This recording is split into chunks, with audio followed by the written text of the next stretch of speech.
You still there? Yeah, well, Hello? yep. Oh, okay.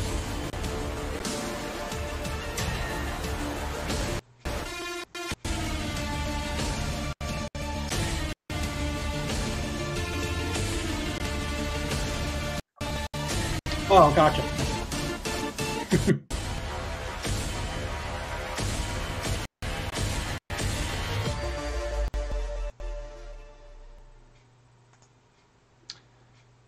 Hi everyone. Welcome to another episode of Mind the Gap. Today I've got a host. I got a guest that I found on Twitter. His name is Mike Mallett. I'll get to an introduction in just a few minutes. First, I've got a tiny announcement to make. We're currently working on a show about the giant sex abuse that has been going on in the Jehovah's Witnesses church in Holland. Police raided the headquarters. We're working with a foundation called Reclaimed Voices to make a show on that, and that will air early January. So we'll see at what time exactly. If you want to keep up with that, follow me on Twitter. It's GonnaGoForIt. It's right there on the screen, and we'll let you know when that show's going to air. So, to our guest. Our guest today is Mike Mallett. Mike and I met on Twitter, and that's where he sent me his conversion video, and I watched that, and after that asked Mike, so do you want to come on as a guest on our show? And he agreed. It took a little while to get it done, so we both had time to do the show, but he's finally here. Mike, welcome to the show.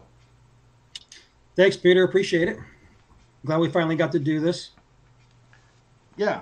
Okay. So you sent me your video, which Yes. was pretty much about your conversion. I would call it a conversion.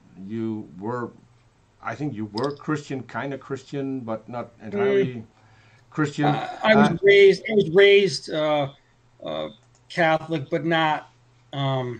We didn't go to church very often. It was not forced on me in any way. My parents had us do the obligatory First Communion and confirmation, and after that, I never really went to church much after that. I made my confirmation probably 1977, and after that, I became about as, secular as you can be. I just lived my adult life as you guys, as atheists, talking on Twitter and interviewing people who talked about religion a lot more than I ever thought about it in my life. Sports and music were way more important to me. So, I was not in any way, shape, or form a practicing Christian in any way. Okay, so can you explain for the people who haven't seen your conversion video in short what you believe and why? Because that's what we discussed. That's pretty much the main question here that we want to flesh out today. That's really why I wanted to come on here, because I have found in my limited time on Twitter that it's very difficult for me to tell people on one tweet at a time what I experience and why I believe what I believe. And I tell people all the time that up until that day, and I have a specific day where this occurred, February 18th, 2016. Up until that day, like I said, I was about as non-religious a person as you could be. And I probably had a lot of the same beliefs that you do. I don't think I ever considered myself an atheist, but I was certainly agnostic and had atheist leanings. I mean, I didn't believe in Christianity, that's for sure. I just was raised with it, but I thought it was only just a story. It's just a book. Like a lot of people I see believe that they think it's just pages on a book that's 2,000 years old. And I didn't see any reason why anybody would believe it personally, because it's just a story. It's an interesting story, but story nonetheless. But that's how I was. And I had something that happened to me that day. And I don't want to go into too many of the details of what happened, but I was at the side of my father's deathbed on the day that he would end up dying later that afternoon. And I feel as though I experienced something that I didn't know what it was when it first happened. But in the days since then, my life completely changed. And this is what I guess the main thing I want to explain to people that I don't think a lot of people realize is how Christianity started and why. I think so many people, at least and I live in the States, and so many people in this country, I think, don't really have an understanding of how the Christian faith began. And if you don't understand how it began, then you certainly aren't going to see it in the world today. That's just the way I view it. And it's great that we're having this talk a week before Christmas, because that leads me into what I want people to understand about this faith. How it began is that in this country where I live, and I'm assuming the same as for your country where you live, that even people who aren't Christian understand what Christmas celebrates. We all understand that Christmas is celebrating the birth of Christ. We all know about the 3 wise men and the Star of Bethlehem and the no room at the inn and all the details about that, because we celebrate Christmas. I have to correct you. I used to believe that as well. Now, well, I'm not saying believe. Yeah, but now I know that story's a little bit different, because we don't actually celebrate the birth of Christ, because Christ wasn't born on that date. We already know that. Well, true. I'm not saying that it's meant to be that date. However, the day is set aside to celebrate the birth, and it's not necessarily of that date. Similarly, sometimes we celebrate holidays in this country on a day just to make it a Monday, to make it a long weekend, which isn't actually the day it happened. I understand what you're saying, but what I'm saying is that Christmas is set aside to remember the birth of Christ. And we all know that. We celebrate that in this country. That December 25th is the day that we celebrate that. Again, and then I think I have to tell you that in Holland, that's not exactly how this works. Okay. I think the last count was that we're about 80% atheist, and I grew up as an atheist, and did have Christmas. I had both. I had the original Sinterklaas, which is the major holiday still, right, in holiday for children. A holiday for children. And then I had Santa Claus, and I never was told about the birth of Jesus Christ. We had a Christmas tree, and Santa Claus brought you presents, and that was the holiday. So that was it, right? I understand that. It is different for different people. True. Maybe I characterized that, but I think that if you ask your average person in this country what Christmas is, they could tell you that it's about the birth of Christ. That's the underlying meaning of it. It's become more of a secular thing, obviously, with Santa Claus and the secular, view of Christmas. But most people can tell you that it's about the birth of Christ. That's what it is supposed to be about. That's why it's called Christmas. Now, I have to correct you again, because that's not that's not what it is. It's supposed to be a pagan holiday, and it's an amalgamation of several pagan holidays. And the reason that the Christian Church made it into Christmas was to get the people from all those pagan religions to become a Christian. So they incorporated their holidays. Saturnalia is one, for instance. The Yule log comes from the Scandinavian countries. The Christmas tree was, I don't know, the Christmas tree is very old. It's even in the Bible. Sure. As a Christian, you are forbidden to put up a Christmas tree. That's specifically a command in the Bible, because it's a pagan symbol. So saying that it's a Christian holiday, now I know where the holiday came from. I can no longer agree. I know that in the U.S. it's a major Christian holiday, but there are also Christian groups that don't celebrate Christmas. And that's true. Just a few days ago, I was talking to a guy who took offense of my picture that I have on Twitter.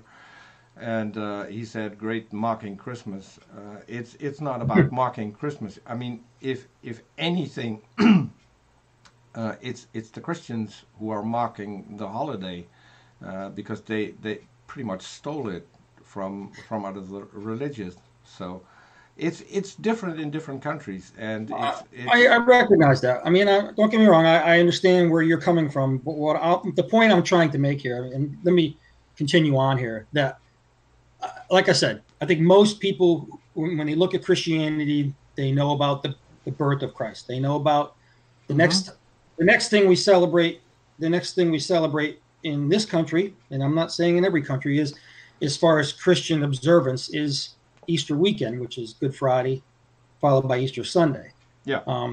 That, I've heard the stories about how that was taken from other religions too. But what I'm saying is, as far as Christian observances, most people, even if they aren't Christian, could tell you that the religion is based upon the birth of Christ and the life, death, and resurrection of Christ. Can we agree on that? Yeah, we can pretty much agree on that. Okay, I mean, that's what I'm saying. I think most people, even if they aren't Christian, probably understand that aspect of Christianity. Okay, even the most highest grossing Christian film of all time, The Passion of the Christ, I believe, ends at that moment of the resurrection. I have found in my time since becoming a Christian that the vast majority of people that I have interacted with and asked questions about, for the most part, their knowledge of Christianity ends at the resurrection. They don't know. Most people I've talked to do not have any idea.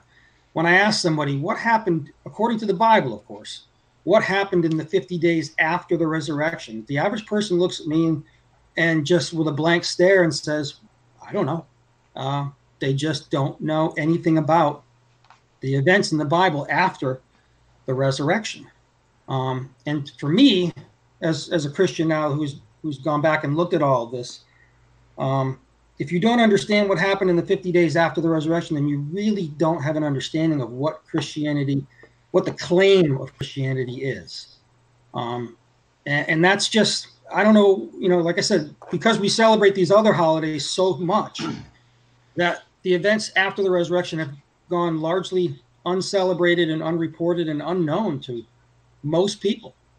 And I think when you understand what happened next, to me, it allows you to see Christianity in the world today. Now I'll ask you, Peter, just because a lot of atheists I've interacted with have more biblical knowledge than some of the Christians that I've interacted with. But do you know, in a nutshell, as quickly as you can, what happened in the 50 days after the resurrection?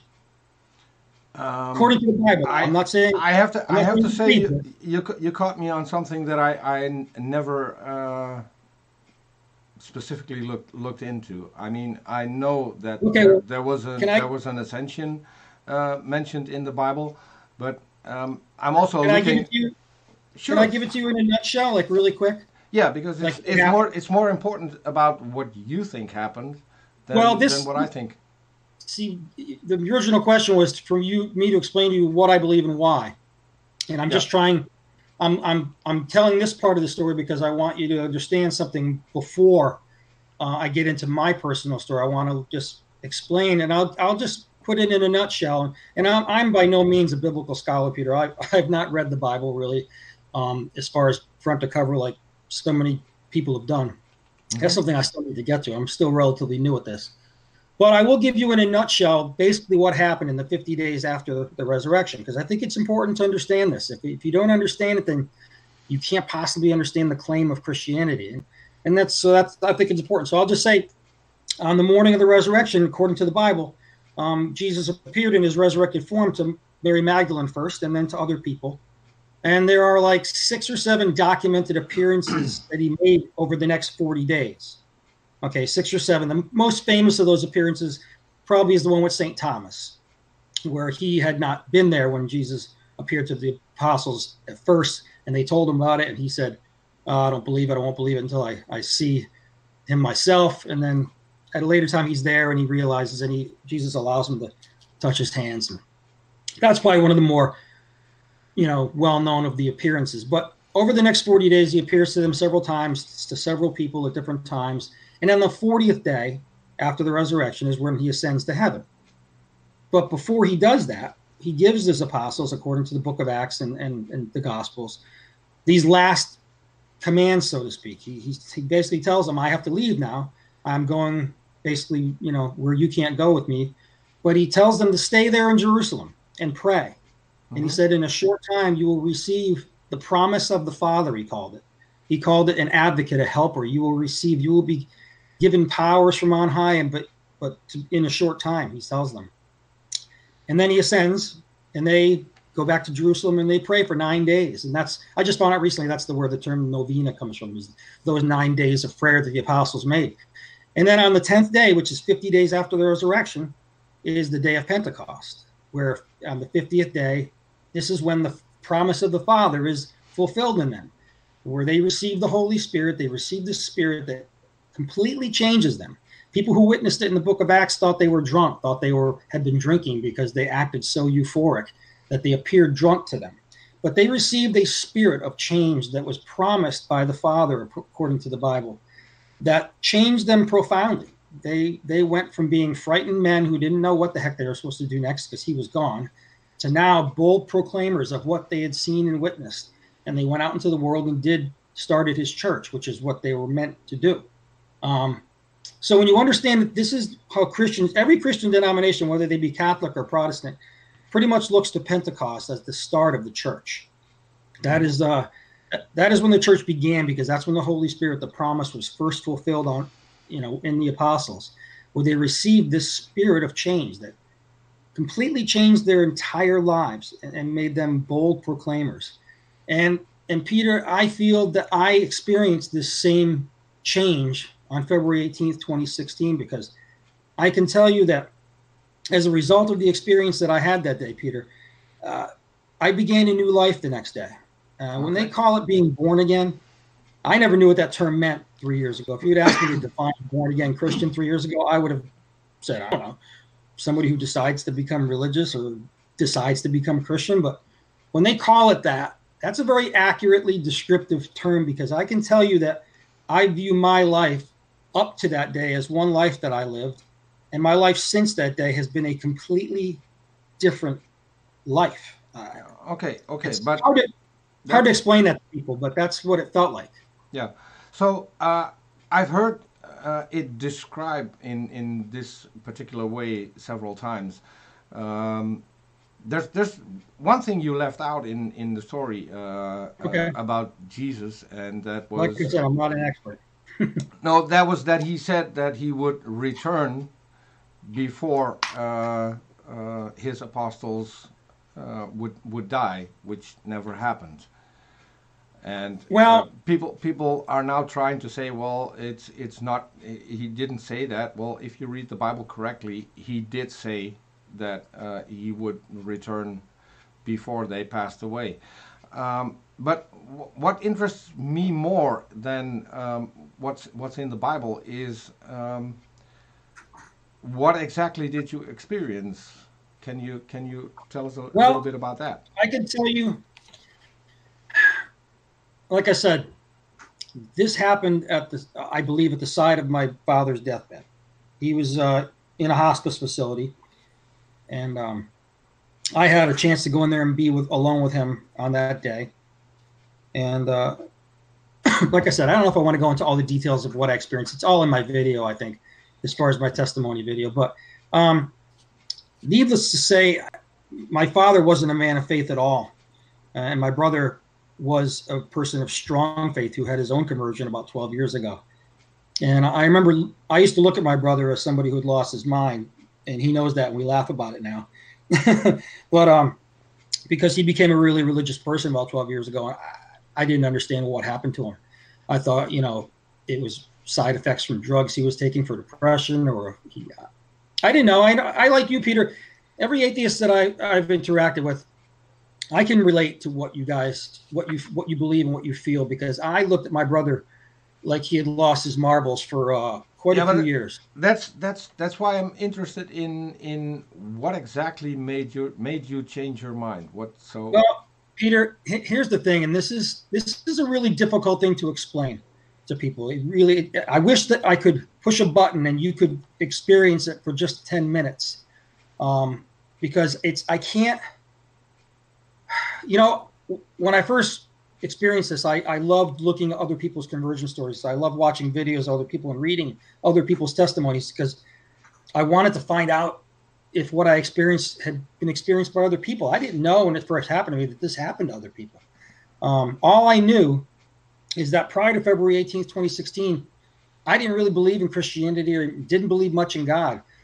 But on February 19th, 2016, when I woke up, and I'm going to read a little blurb here. I don't know if you watch CNN or not, but there's a girl on CNN that her name is Kirsten Powers. She is she's one of the girls that they have on the panels on the news network. She's pretty well known, I guess, in this country. She had a conversion about 12 years or some ago, and her words I want to read to you real quick because I love the way she described it. Because when I read her words, I was like, wow, that's exactly what I experienced. So I like to use her words, and I'll just read this little blurb. She said, I remember walking into that Bible study. I had a knot in my stomach. In my mind, only weirdos and zealots went to Bible studies.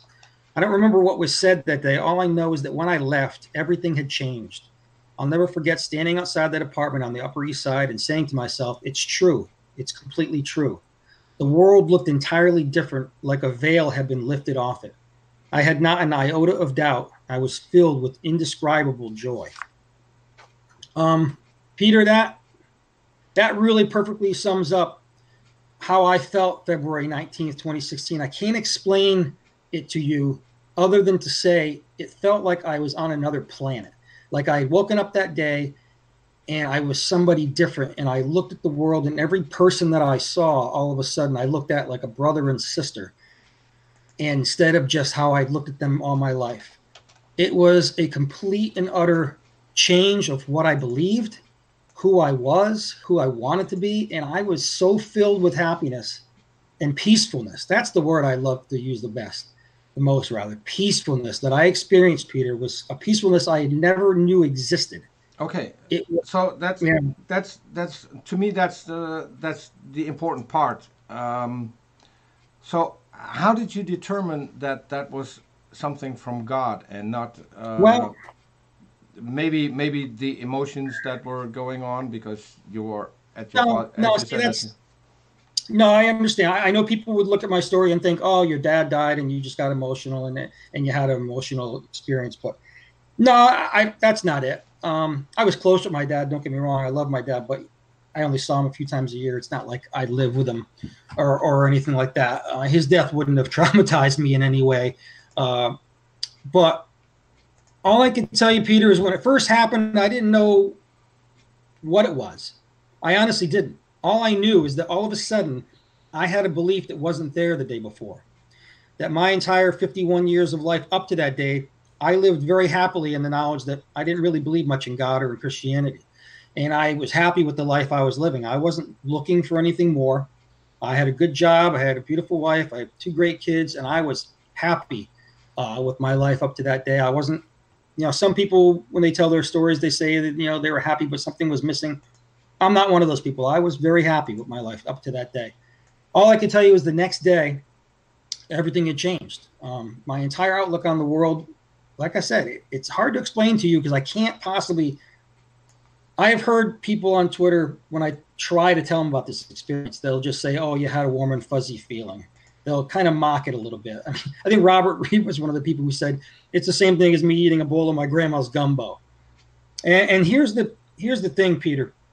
I believe now that this experience is why so many people are willing to believe in a 2,000-year-old book.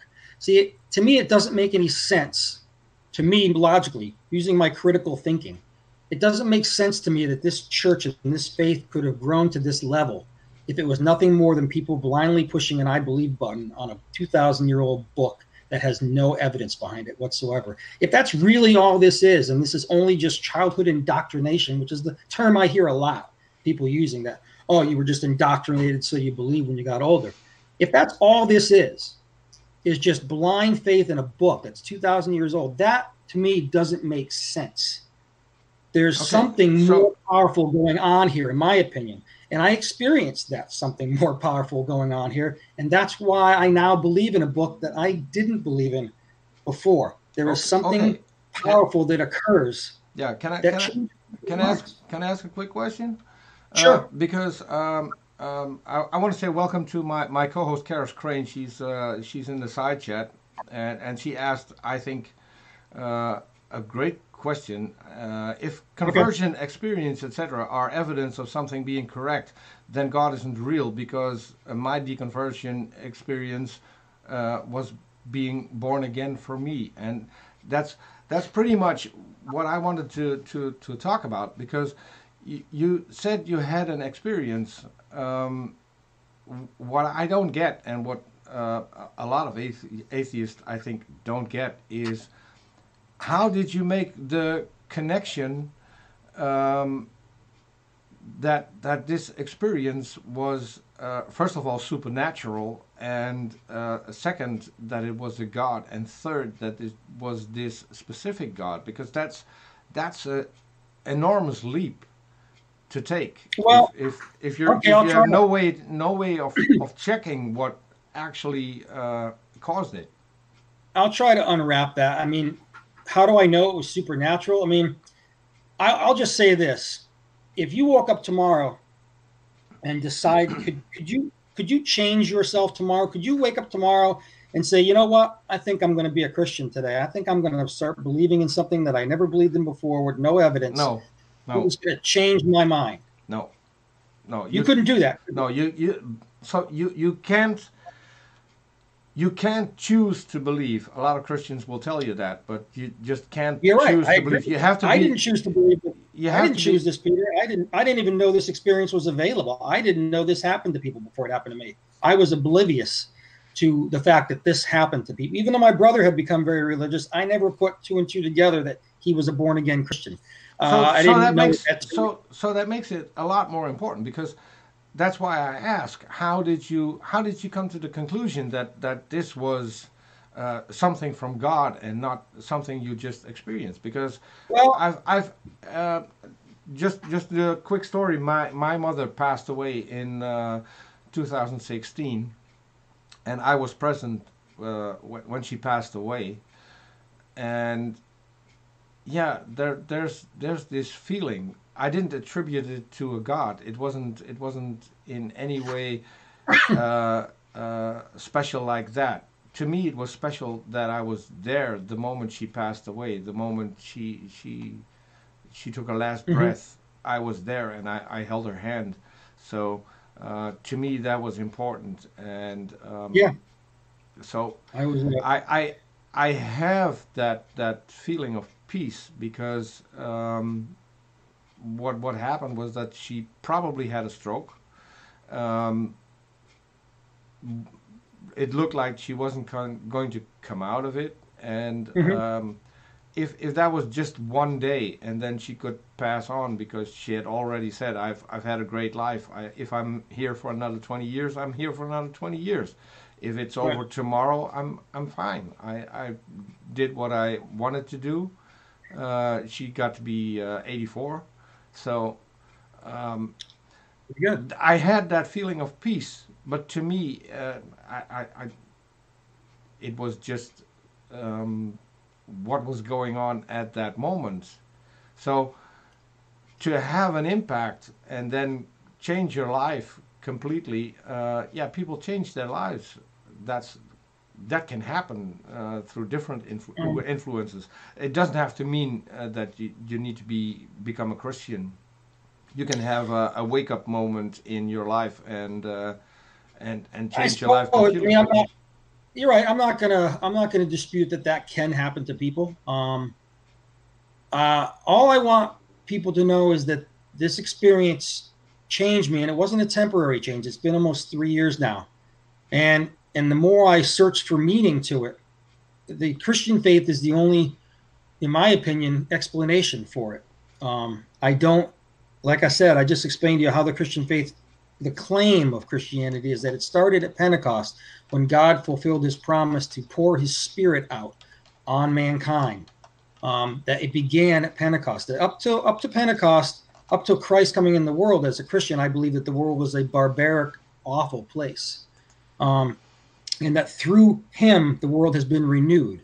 And I think it's tough to see this in history, but because there's not a lot of history of that time. But if you look at the early church and you look at the things that came from it, it's documented, I believe, that the earliest civilian hospitals that ever existed were Christian things, that the early Christians took care of the sick, where during those times that wasn't a common practice to take care of the ill and sick people. They were many times left to die. And the early Christians were noticed for the fact that they were taking care of the sick when no one else would.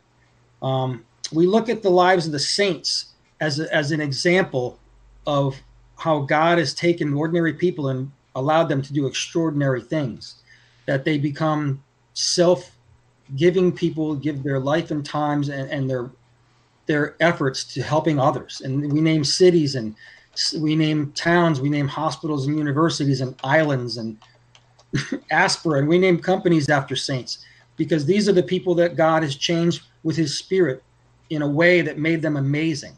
And the Christian faith, to me, explains this experience of being changed. I can tell you, Peter, that I'm a better person than I was before that day.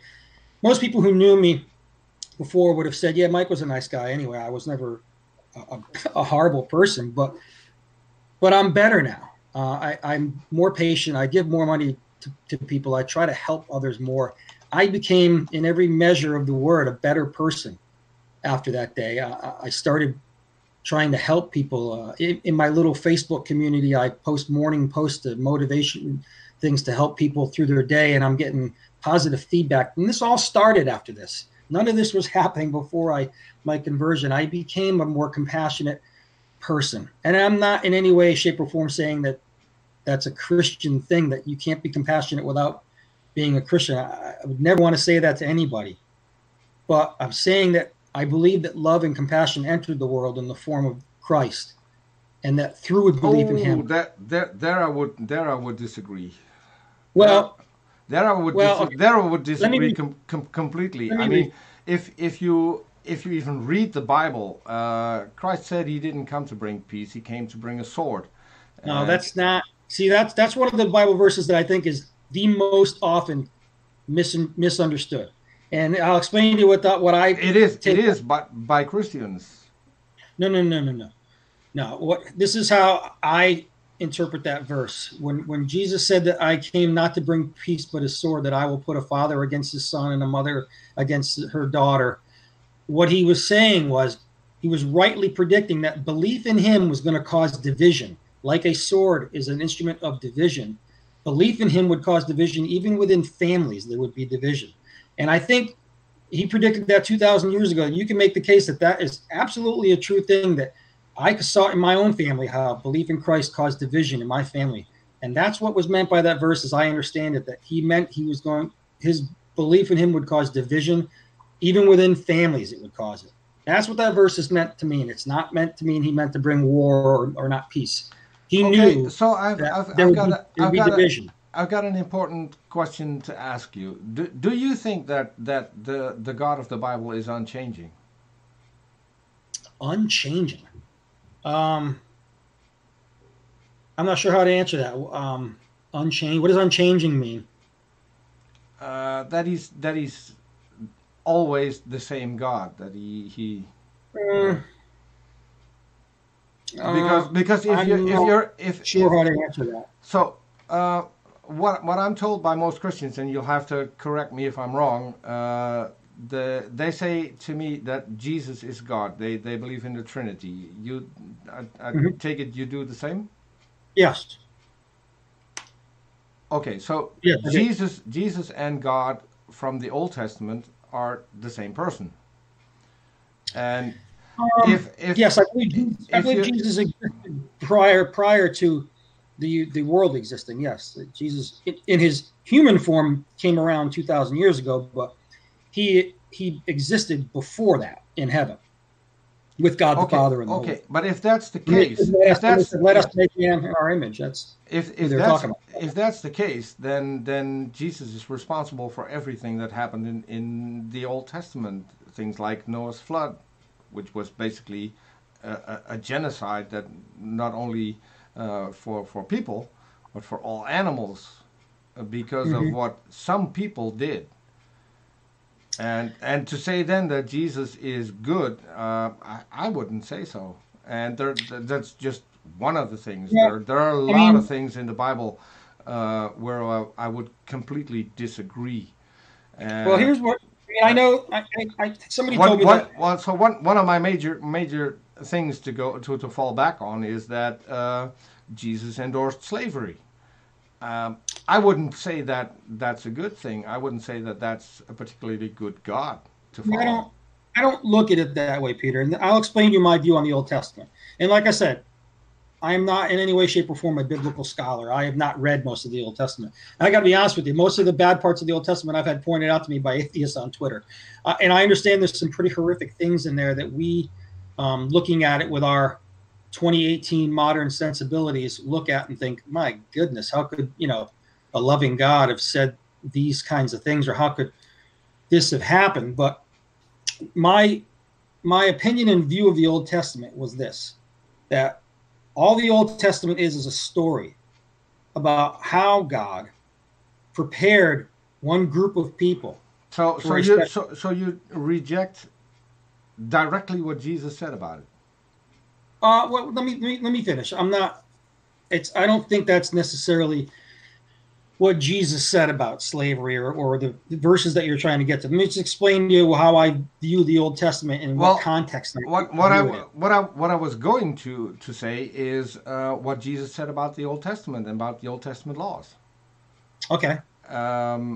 Jesus said, "You not a jot or a tittle shall be changed until heaven and earth pass away." Well, heaven and earth are still here, so according to Jesus, you still have to follow all the Old Testament laws, which means no pork, no shrimp, no mixed fabrics. Slavery is allowed. You can buy your slaves. You can even beat your slaves as long as they don't die for 2 days. If they die on the third day, then that's fine. Those are the specific laws Jesus points to in the New Testament. So. No, I mean, like I said, Peter, I'm not a Bible. You can say no, but that's what the Bible says, and for the Christian God, we only have one book to go by, which is the Bible.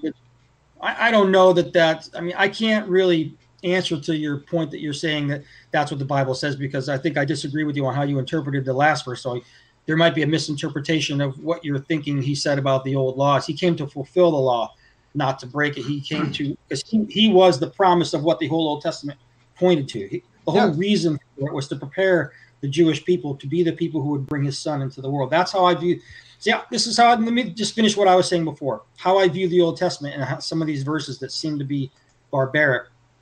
I look at it like the plan, the God's plan for salvation of mankind all along was for his son to come into the world. Okay, if you think about that, if that was the plan all along, that he was going to have his holy son take on humanity to clothe himself in our humanity for the purposes of being our savior, that obviously it would make sense that he would have to prepare the world for that event, that he wouldn't just randomly pick a point in time and randomly pick some Roman pagan woman who didn't even believe in him to be the mother of his child. He had to pick a people that he would bring along over time in righteousness and use the prophets to not only bring these people and separate them from this barbaric world they lived in. And let's not make any bones about it. The world that these people lived in was barbaric. I mean, it was awful. We look at it, from our eyes today, we can't even comprehend how barbaric this world was. So his plan in the Old Testament was to take these people out of a barbaric world, take them out and separate them from that, to make them holy, which is to separate, and to make them different, to prepare them for the ultimate job, which was to bring his son into the world and to start his church. That was what the Jewish people were chosen for. That's my way of looking at the Old Testament. Now, since these were barbaric times, a lot of the things they wrote about, we look at today and think, my gosh, how could they have said this about, into our sensibilities today, we might say that's a barbaric thing to say. But you know what, Peter, 2,000 years from now, people might look back at us and look at how we talked about slavery and how we talked about abortion, and they might look at us and think, wow, these people were barbaric. And we, just the same way we look at the Old Testament times and think, wow, they thought slavery was okay. people might look back at us 2,000 years from now and think the same thing about how we're living right now. So I look at the Old Testament as a story of how God took a group of people out of the world, made them different to be the people who would bring his son into the world when the perfect woman was born. Can I interrupt for just sure, go ahead. A quick minute? Sure. I'll have to change the camera as well. My co-host Charis said that she would want to join, so I sent her the link. Should she join, okay. I need to fix the camera because Charis won't be on camera as I told you. But I need. Okay, there we go. Oh, I just saw another window pop up. Yeah. Okay, so Charis, welcome. Thank you. So you wanted to join. Let me give you the microphone for now then. Oh, you enjoy the microphone. Okay, I thought you had something specific to ask or. Oh, I have about 50 specific things to ask. Okay. I'm sure I'll think of them when they come back up. Okay. So, okay. Also, Mike, you look like Antonio Banderas. Do I? Yeah. Could you do I think it's the eyes. Could you do a Puss in Boots impression? I don't even know what that is. Oh, this poor man. You haven't been truly set free until you've seen Puss in Boots. Puss in Boots. Charis, did you only come in to flirt with Mike? I feel left out now. Okay, so why else would I come into a show? Right? Yeah. Well, yeah. So people told you you're my wife now, so that's a settled thing. I need to know how to figure that out, how that happens when you're in the U.S. and I'm in Holland, but we'll have to see how that works. There's something else I'm not going to make a comment on. Okay. How certain things would anyway. Yeah. Let's not. Moving on. Yes. As I would say. Yes. So Charis isn't on video. I can't make that happen in just a few seconds because if I need to change that, then my complete green screen will pop up, and I need to get Charis back in. So that's not going to work. I'm not too worried about being on camera, honestly. So I did have one question. Go ahead. So, as far as the morals of different cultures are concerned, that's kind of where I left off just before I popped in here. You were talking about how we may view our future people of future civilizations might view our current set of morals for, I'll just say this country in particular, on certain issues like slavery, abortion, etc. They might view us as barbaric. And I'm going to go back to God in this story of the Old Testament, as you put it. I'm guessing you would differ from many Christians on that particular point. Having come from fundamentalist Christianity myself, and having experienced a born-again experience twice upon going in, and much more intensely upon coming out. However, that aside, the flood. If you'll recall the story of the flood, if we're going just by stories, God wiped out all the earth except for Noah and his family. On the earth, there were different cultures with different gods, different practices, and God did not care if these cultures differed. He wiped them out, regardless of their morality. He did not care if they viewed this or that as immoral. If they didn't go by his morality, which we assume for the purpose of this discussion is allegedly perfect, if it isn't, he'll wipe you out, as Jesus will in the coming white throne judgment. If you're not perfect, it doesn't matter what culture you're from, and you're not forgiven, you will be wiped out in the sense that you're going to hell, correct? Why would God suddenly be okay with you having a different culture now? Why the sudden cultural awareness if he didn't care then and still just wiped you out? Why the change in God's acceptance of a different cultural mores? Well, I guess my opinion on that is this: when people talk about the flood, and how could God do that? Not necessarily how could God do that. I'm not asking that. Well, why would he do that? Not why. I'm not even asking why. What are you asking? He already stated why. Because they did evil on the face of the earth, etc. Those were different cultures, and it wasn't really taken into account that they had a different set of morals, that they had this, or they believed in that. And if they didn't, just a second, if they did not measure up to his standard of goodness, perfection, righteousness, at least to the point of Noah and his family, then they were wiped out regardless of their cultural differences, beliefs, etc. So why the sudden cultural awareness now? Well, I would answer this. I think many people, and I'm not saying this about you, but many people, when they envision the flood, they envision a world very much like the one we live in now. And I'm not sure that that's accurate. I like to think that if God felt it necessary. Let's not assume what other people believe. We need to ask them first. I'm asking you about what I asked. Well, I'm telling you that I think that the world was far worse than we can probably imagine at this time. What it was like. I think that the world was not just people just living kind of the wrong life that he didn't like. I think if you believe in the stories of the Bible, that the world was far worse than what we currently can imagine. That this, if he felt this was the only option, was to start all over again with one family, then things must have been pretty bad. Because not necessarily, if you consider Revelation and the Great White Throne Judgment, when Jesus will once again be killing everybody except for his followers. So it's much different than just. Unless it's all just a story. If it's all analogy, then I'm going to ask, why is this even a good story? But that's a different question. I'm going back to, even if people were, in your opinion, you're speculating that they were much worse than they are now, and they were wiped out, regardless of their cultural mores, cultural traditions, etc.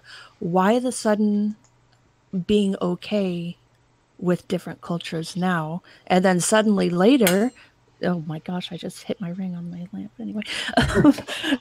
But suddenly later, once again, going back to wiping everybody out for the Great White Throne Judgment. Well, so, we don't know that's revelation that it's going to be wiping. See, this is whenever we talk about the flood and this, I have to bring this part up, and people don't always like it when I make this comparison or when I bring this point up. But if we're going to say that God kills people, like he killed people in the flood, we're looking at that from our human point view of death.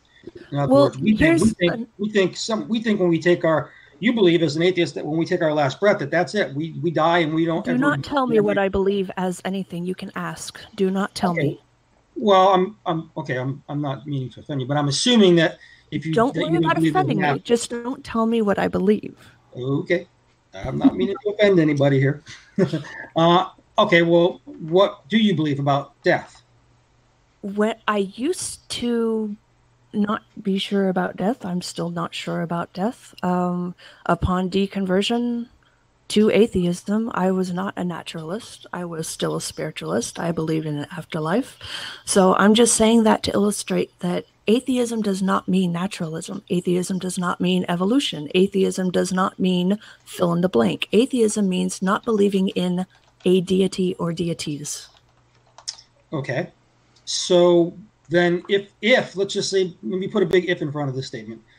Also, I must cut in and say we've gotten away from the question that I asked. My question was, if God was so accepting or so unaccepting of other cultures, if they differed from his standard of perfection, that he wiped them out, except for Jonah, who was found to be righteous, and his family, of course, because obviously they need to procreate, then why now we say, well, this culture this culture that, according to their knowledge, etc., and that wasn't the standard then. We're giving a lot of allowances for God. Okay, I'll give you my answer on that. Is that according to the biblical story, our relationship and our relationship with God the Father was broken at the fall. That we were no longer righteous in his eyes because of the fall from grace with Adam and Eve and sin, correct? Tie that in with the flood. Okay, well, so that relationship was still broken until it was repaired by the life, death, and resurrection of Jesus. Except for the coming great white throne judgment. But then there's still, but just a second. I mean, our relationship being repaired only applies to those who start believing in Jesus. Except, if you don't, you're still an enemy in his eye, in your heart to God by wicked works. I wouldn't I wouldn't use the word enemy. The Bible says enemy. He loves every one of us. It's not a matter of he doesn't love you. I did not say he didn't love somebody. A person can be an enemy and still be loved. I can love my mother and her be my enemy. Okay, it's possible, but that's not how I like I said, you asked me to explain why he changed from the time of the flood to now. And the answer is not why he changed, but why the sudden not why he looked at us differently. Why the sudden acceptance of different cultures? Because at the time he wiped out people from different cultures because they were part of those cultures. And now if we are in a different culture, now we're saying, oh, we'll be judged according to our knowledge, etc., etc. And then later in the Great White Throne Judgment, story or not, you say that the flood was story, so we'll just say it's story. Now he's going to start wiping people out consciously or unconsciously. I don't know. It depends on if you believe in nihilism or not. But or the, a spiritual death, whether or not you think that's conscious, I don't know. Well, I will tell you this too, as far as my own beliefs, okay, and this doesn't necessarily go along. And I've heard other Christians and I've heard priests and Christian apologists say this, and this is my belief in universal reconciliation, in that I believe in my heart that in the end, all will be saved. I don't think that any humans are going to end up in hell. Now, that might go against church teachings. That's what I hope in my heart, that's the truth. That's the only happy ending to the story as I see it, that we will all be in heaven. But Mike, I see why, I understand why, what? Mike, I wouldn't say it goes against church teachings. What I would say is it goes directly against the Bible. And I'm okay with that. I'm okay with you believing this. Yeah.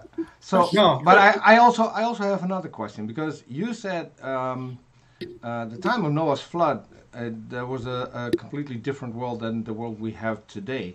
We can't even imagine. We have a fairly good record of that time. If we're going to go by the chronology of the Bible, then we know what happened during that time. That was a time when the Egyptians were building the pyramids and never even noticed the flood, by the way. But we have a lot of documents from a lot of different cultures, so we know what was going on in the world. And I wouldn't say that it was that much different from the world that we have today. The weapons are a lot different, I think. Now we have a lot more killing power. We have the ability to get to other countries more quickly, or not even go there and attack them. So I wouldn't say it was that much different from what we have today. Well, I would say that we don't know that for a fact. Why wouldn't we be able to read the documents? We don't know exactly how long ago the flood. We don't know how long ago the flood. More to the point, why do we need to believe one thing for a fact, but when you're speaking, we need to take kind of as truth that your beliefs, what you feel in your heart, your speculations about the world at that time, we need to be going off of that for this conversation. But unless we know something of ours for a fact, then it can be dismissed. I'm not saying that what I'm saying is definitely true. I'm saying that as a person who believes in God and believes in what he's done for us and how he showed his What about life. Just as a person? I mean, what do you mean? Because I mean, as a person who believes in God, how about just as a person? Whether you believe in God or not, whether you believe in Yeshua or not, whether you believe in, Vishnu or not, is there anything that we can say that is, maybe perhaps a constant without having to say, as somebody who believes in God, because that's not really a qualifier for anything. It doesn't mean that you're more moral. It doesn't mean that you're nicer. It doesn't mean much of it. It doesn't mean that such and such historical fact is true or not. It doesn't mean that. Can I ask a quick question? Because Sure. what you just said was that it's all stories. So, but if it's all stories, then the New Testament is all stories. And I didn't say it was all story. I said, I mean, there's just a story about a true event, I believe, not just a story, the made up story. And is part of the Bible and the Old Testament allegorical? I'm sure some of it is. Which parts are? As I said before, I'm not a biblical scholar. I'm sure you guys have read the Bible and know a lot more about it than maybe I do, or at least you read it, and you have your own understanding of it. But I have my own way of looking at it based on my experience. Like I've said to people before that of all the world's religions, I believe Christianity is unique in what its claims are. But being unique does not make it true, because pretty much I was going to say it doesn't necessarily make it true, but to me it makes it more believable. How so? Because I mean, you said it makes it more believable. Being unique makes it more believable, because I mean, if you're going to go by uniqueness, every religion is unique. Otherwise, it wouldn't be its own separate religion. It would just be the same religion. Well, I'll explain what I meant by that. What I mean by unique in that, and I'm going to characterize and generalize a lot here, and maybe I'm not right in doing that, but I'm going to say that every other religion in the world pretty much says the same thing, but in different ways, and I'll explain that.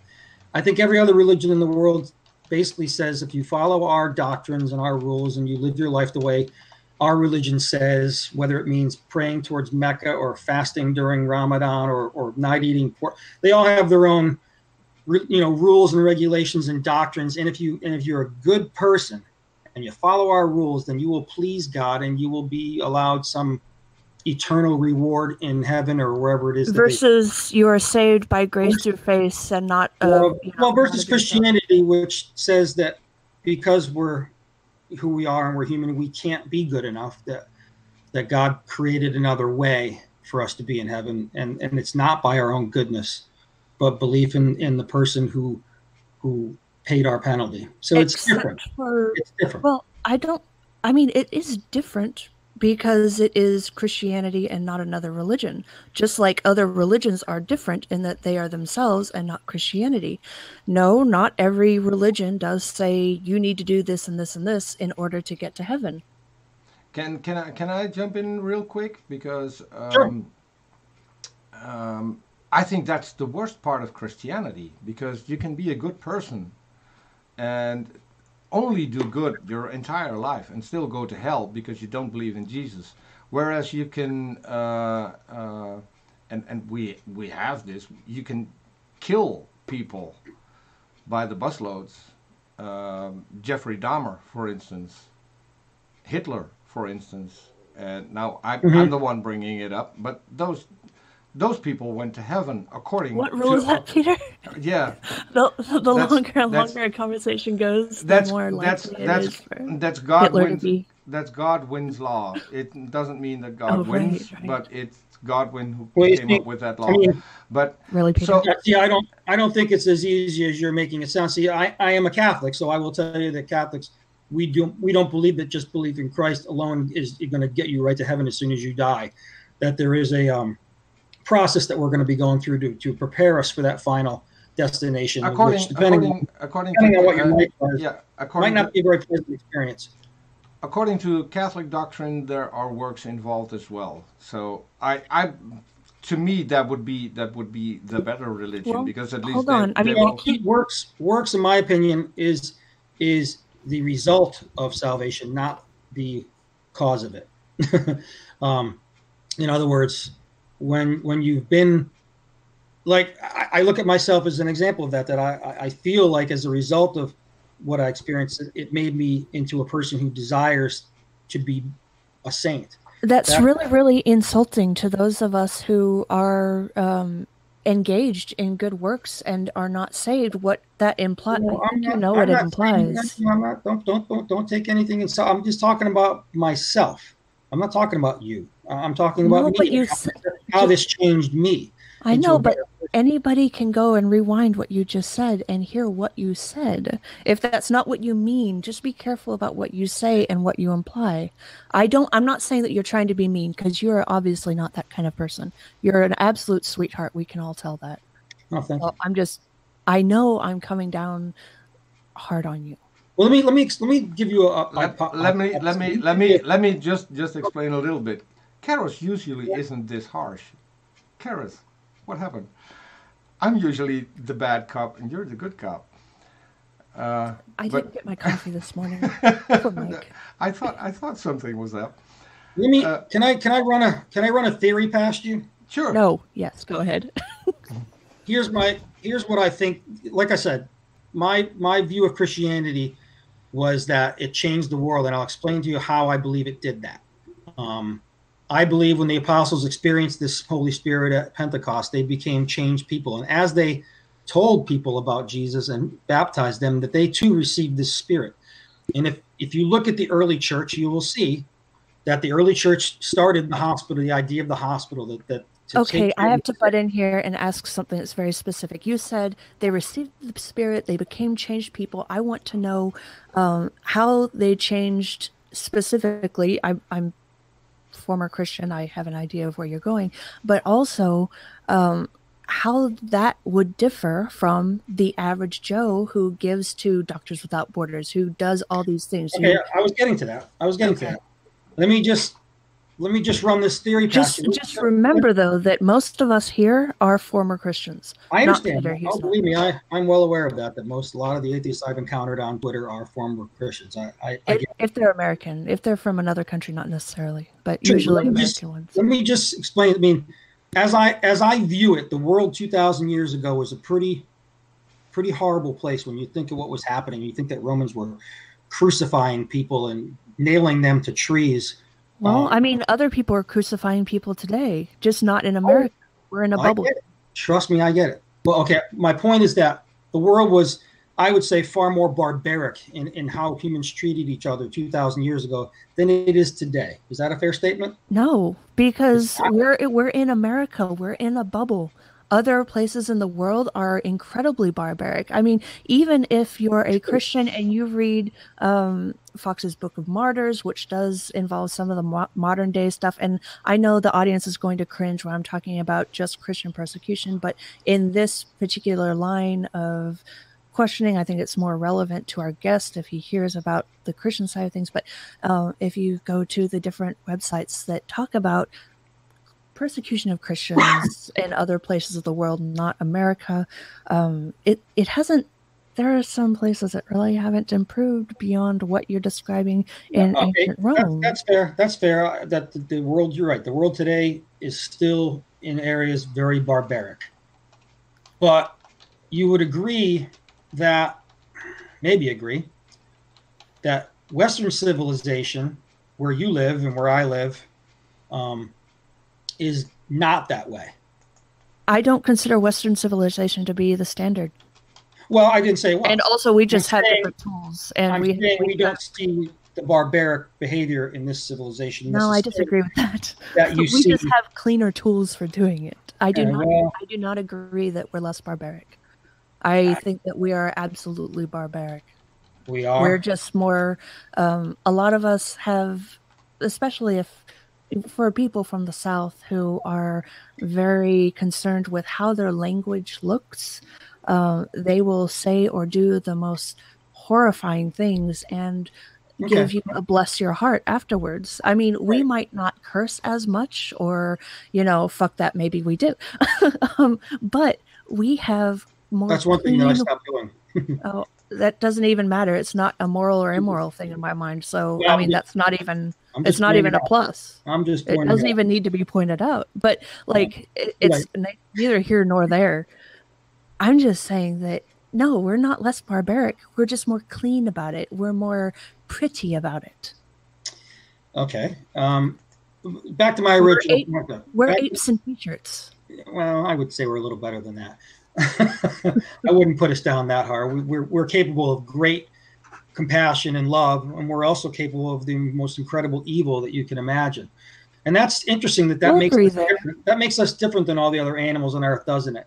We are No. different in that we have. I don't think it does, because think other it does? animals are Do we see other animals? other animals are also capable of peace and love and understanding and softness, and also the most horrendous tortures that you can imagine. I mean, you look at lionesses, they're very caring and considerate, and then they'll go on a brutal killing spree when they're hunting. I mean, we're not different Okay, well, in that. here's the difference. Here's the difference, Karis, as I see it.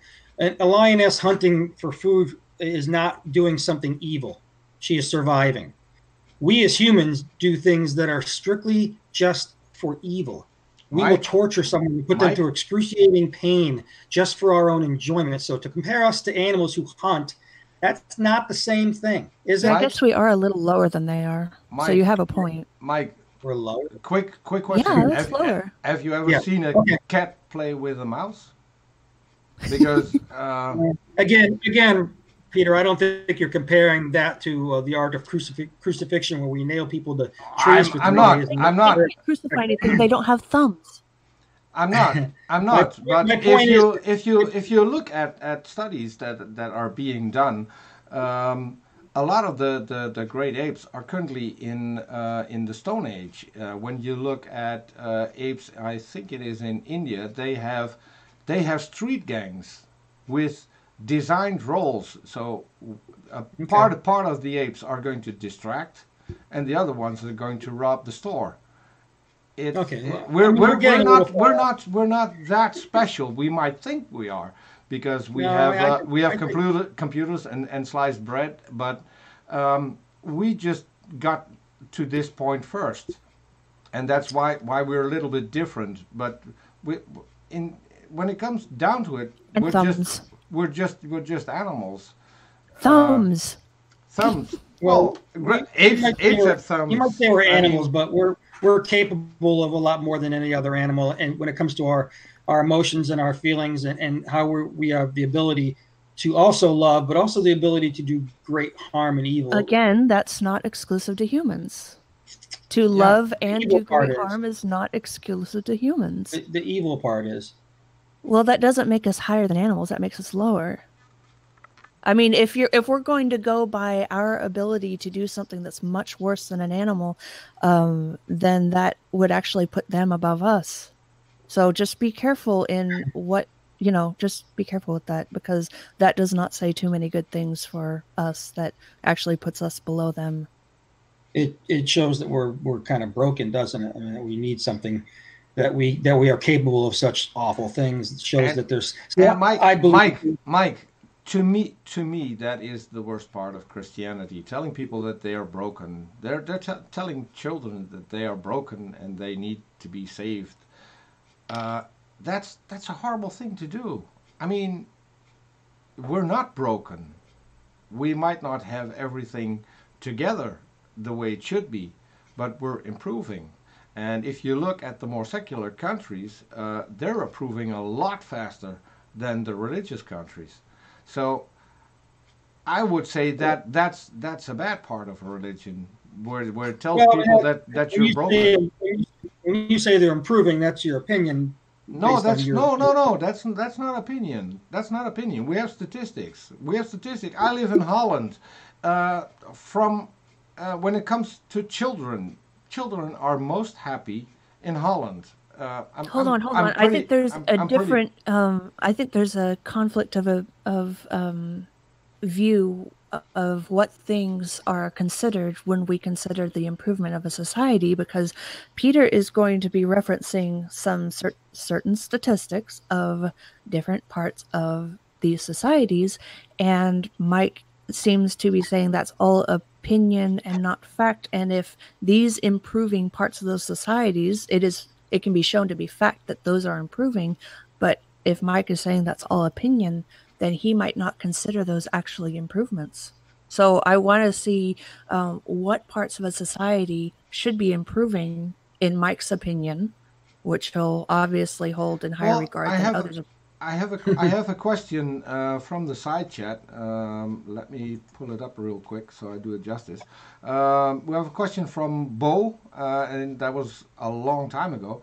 Why do most Christians not follow the Bible when it comes to punishments for crimes? What kind of crimes? What do you mean by that? I don't understand what that question means. Why don't we follow the Bible? Generally, like stoning for adultery, stuff like that, is what I'm assuming. I could be wrong. Yeah, because you got 613 laws in the Bible that specifically have the punishments for them as well. So, if Christians were going to do that, I don't think the world would improve. Would you? No, that's, like I said, how I view the Old Testament laws was how God separated the Jewish people from the rest of the world to make them different, to make them at a higher level, because that's not a higher level, though. I mean, you just said that would be not an improvement. And if he's having the Jews be, shown by doing these things, that's not putting them at a higher level. That's not improving them, right? What specifically are you referring to as far as laws and verses in the Old Testament? Just any of those that you thought you said no, those would not be an improvement. So whichever ones of those you're thinking of, and then saying that those are the ones that God is using to differentiate the Hebrews from the rest of the secular or pagan world at that time, and put them at a higher level. But those are the things that you said would not be improving in society. To separate them from the world and have them live the way He wants people to live. But you just said that those things would not be an improvement on society. Well, I've got a specific one, Mike. If you would want a specific one, so adultery, both need to be stoned. If you look into the Bible, what adultery means, if you get a divorce and if you remarry, then you're an adulterer. Correct. So let's say just that particular law. If people get divorced and remarried, they need to be stoned to death. Would you think that would be an improvement of the world? I don't believe that law was meant to be followed in our modern times after Christ came. Not talking about modern, talking about then, because if God is perfect now and He never changes, He was perfect then. Yeah, let alone the fact that Jesus said this law needs to be obeyed. He is specific in this. Yeah, in context, He was talking about adultery at that point. That was he was talking about that none of the laws should be abolished. If we're going to talk about stoning adulterers, then we can refer to the scene in the Bible with the woman who was accused of adultery, whom He said, "Let thou who was without sin cast the first stone." So would he be in agreement or in disagreement with the Father for having prescribed stoning for adultery, since He made that law for the Hebrews in the Old Testament? Would he have been in agreement with that law or not? I'd have to refer to the verses you're talking about and find out in what context they were written, because, like I said, I am not a biblical. In any context, if you're going to be stoning adulterers as one of your laws that God gave you, in any context, stoning of adultery, any context, is Jesus for or against that law that God handed down to the Hebrews to set them apart from the secular community surrounding them, or pagan community? Is He for or against it? It was God the Father who sent it down. So is Jesus the Son for or against that law? Remember, they're supposed to be perfect. Well, perfect. See, our idea of perfect is not morally perfect in thought, word, and deed, etc. So, if God handed that law down, was it morally perfect? Was it morally perfect, or was it necessary? To stone adulterers. Not even necessary or not, just morally. I mean, you could say, don't do it, but that's not what He said. The morally perfect God said to stone adulterers to death. Any context, you pick the context. I'm trying to. it's not a question that I can easily answer right now because I don't have all the information as far as this is how I look at the salvation of mankind. You can get whatever information you want, any context. In what context is it acceptable to stone an adulterer? Listen to what I'm saying here. This is what I'm trying to get across, is that God's ultimate goal in the Old Testament and New Testament was to forgive the sins of mankind, which is when you think about the sins of mankind and what we've done. Ultimate goal notwithstanding, in what context? Let me finish. Let me finish. That forgiving the sins of all mankind is when you think about it, that's a humongous, an amazingly huge thing to have to try to do if you're a perfect holy God, to be able to forgive everything that mankind has done since the beginning of time. Should we be forgiving God? To say that you could do that nice and neatly and very tidily in a nice bow, forgive the atrocities of mankind over human history without there being some bloodshed or some suffering. I'm not talking about bloodshed or suffering that just occurs passively. Well, I'd say that would be a command. No, this is an active command. It's not bloodshed or suffering that just passively occurs. This was a command that was actively, directly, specifically given by God to these people to stone adulterers to death. What context is this acceptable in? And would a perfect God the Son agree with that law given back then as morally perfect and upright? In any context. Remember, it's not bloodshed and suffering that just occurs. This was actively commanded to be actively done. Then yes. If it was something that the God of the Bible needed to do to provide for the salvation of mankind, then it was morally okay. That would be my answer. So basically, any means justifies the end. Here's the thing. And this is the bottom line here. When we talk about death, human death, we assume, and I assume that you assume, maybe you don't assume this because you believe other beliefs, and I'm not telling you what you believe. But as a Christian, I believe when we die, we don't really die. That we do have an afterlife that we go to. And I don't think any of us, when we get to that afterlife, is going to look back much on our life on earth and think, wow, I died of cancer or I died of getting stoned. It's not going to matter in that moment when you realize that your life didn't really end. You're not going to look back and think, wow, that was a horrible way I died. It's all going to be forgotten. And if your death was violent and that somehow helped in delivering salvation for another person, and then that's going to end up being okay. And I think you're going to look back and think, wow, that wasn't so bad. Doesn't matter. I'm not there anymore. And all right, I'm going to bring everybody's attention to this paragraph you just said and just think on it. I assume that you want what you've just said to stand.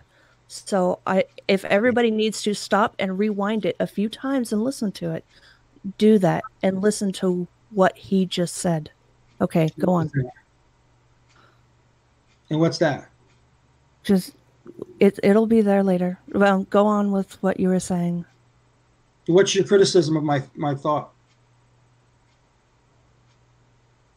Hello? As you were saying, I can't speak right now. It was that horrendous and horrifying. Horrendous.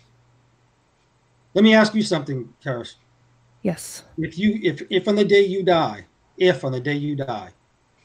when you take your last breath, you realize that you're moving on to another form of life, and that life is eternal. Not realize, you've just assumed. I'm asking a question. I'm just asking a hypothetical question here. That's all I'm asking. If you die and you take your last breath and you realize that you are moving on to another level of existence, and that level of existence is eternal, and let's assume for a second that it's a good level of existence, that you are in a place that is more amazing than Earth ever could have imagined being. Do you think you're going to look back at the way you died and think anything of it, or are you going to immediately forget anything that you experienced on Earth when you realize that you are in an eternal existence now? Do you think you're going to look back and you think it's going to matter if you lived 5 years or 100 years? What you're doing is putting me in a specific scenario and changing. No. What you're doing hypothetically is changing my entire belief system. You are changing my thoughts. You're telling me that I'm realizing that something that I do not believe is something that I actually do believe. And that's not something that registers. Can you answer a hypothetical question? Can I answer it? I'm not able to. Go ahead, Peter. Can I? So if that would happen to me, I would spend an eternity trying to figure out how to kill myself, because I don't want to spend an eternity, not in hell, not in heaven, because you might think that. Why is that? Because you might think that that's a good thing. Imagine. Why don't? Imagine. I've got an explanation when you're done, Peter. Yeah. Imagine being in a place, doing the same things over and over and over and over and over until eternity. Don't you think that over time it would get boring, and it wouldn't be? I think that you're imagining this as if you're here on Earth for an eternity. I can imagine the best place possible. That's not a big problem for me. I don't know, but I still wouldn't want it. It's like this for me now. I mean, I have stuff that I really like doing, but there has to be an end to it. Because if there isn't, it will over time no longer be interesting, because it will be seriously, the norm. This includes sex. I mean, sex is great for a couple hours, but I mean, go for 6 hours or more, it starts getting pretty boring. But have sex for eternity? I mean, seriously, even if it's a continuous orgasm. Yeah, But to answer your question before, I did come up with an analogy that actually fits in with the thing that we springboarded off of, which was having been stoned to death. And we springboard off of that into heaven and not worrying about how you died. So I'm a victim of sexual assault. Now, if that person, after raping me, had killed me, and he was also my God who is in charge of my afterlife, but I was going to an afterlife with him for all of eternity that was blissful and blah, blah, blah, just amazing, it would be horrendous, because the person I am spending blissful eternity with is my rapist, my killer, the one who executed me, etc. So even if my death was perhaps horrendous, it was done in a horrifying way, you told me that we're not going to care about how we die if our being later is so magnificent. But that's simply not the case. I mean, if the person who did something horrible to me or caused something horrible to happen to me was the being that I depend on for my later existence, that is the most, no, I don't think that's not what I said. But no, it's what I said. But you were saying that, if you're going, when it comes to eternity, you're not really going to be looking back and thinking on your death, the morality of it, and I'm not, whether or not you died in a horrible, vicious, violent way, etc. You're not going to be thinking on that. And I'm saying I wouldn't be. I'd like to think so, but I can't just say that I wouldn't be, because, we'd like to think this or we'd like to think that, and that's great, but... Well, I think certainly, at least at a minimum, you would look at death differently. You wouldn't, because right now, most people, I'm not saying you, look at death as the end of our lives, that we cease to exist and everything that we ever was is gone, and it's forgotten and done. If that's not true, if we do move on to another level of life and we really do have a soul that goes on after this, then you will look at death differently than you maybe do now. In that moment, when you realize you didn't die, you'll realize that human death was not something to be afraid of, and it's not the end. But again, that completely ignores the question of, in what context is it okay to actively command the stoning to death of an adulterer? And did a perfect Jesus approve of or not this command to do this thing? Because we still haven't gotten through that. Well, it would appear that he didn't approve it, because in the Gospels he said it wasn't okay for them to judge. Right? Okay. So, So can I okay. jump in real quick? Um, Sure. in the Gospels, he did say, "Slaves, obey your master." So slavery, Jesus was fine with slavery, and Well, no, see, I don't think that that's the way. I don't think that's the way that. he even specified it. Now, He let me said, say what I how "No, let me say how I look. let me put the specification out first." He said, "You need to obey your masters, especially the cruel ones. And if your master is a Christian, then you should obey them even more because you need to serve your Christian master."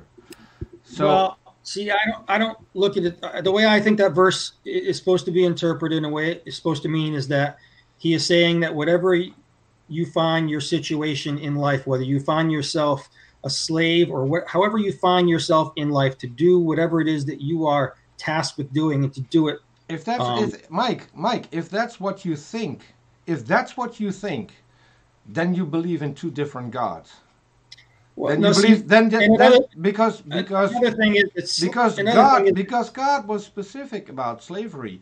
God was fine with slavery. He told you what you could pay for people. He told you that you could beat them. He told you where you could buy them. He even offered you a trick so you could enslave your fellow Hebrew just by giving him a wife. And then when after 7 years he was supposed to be released, he wanted to stay with his wife. He needed to be brought outside of town for the elders or the judges and drive a spike through his ear, and then he was your slave for life.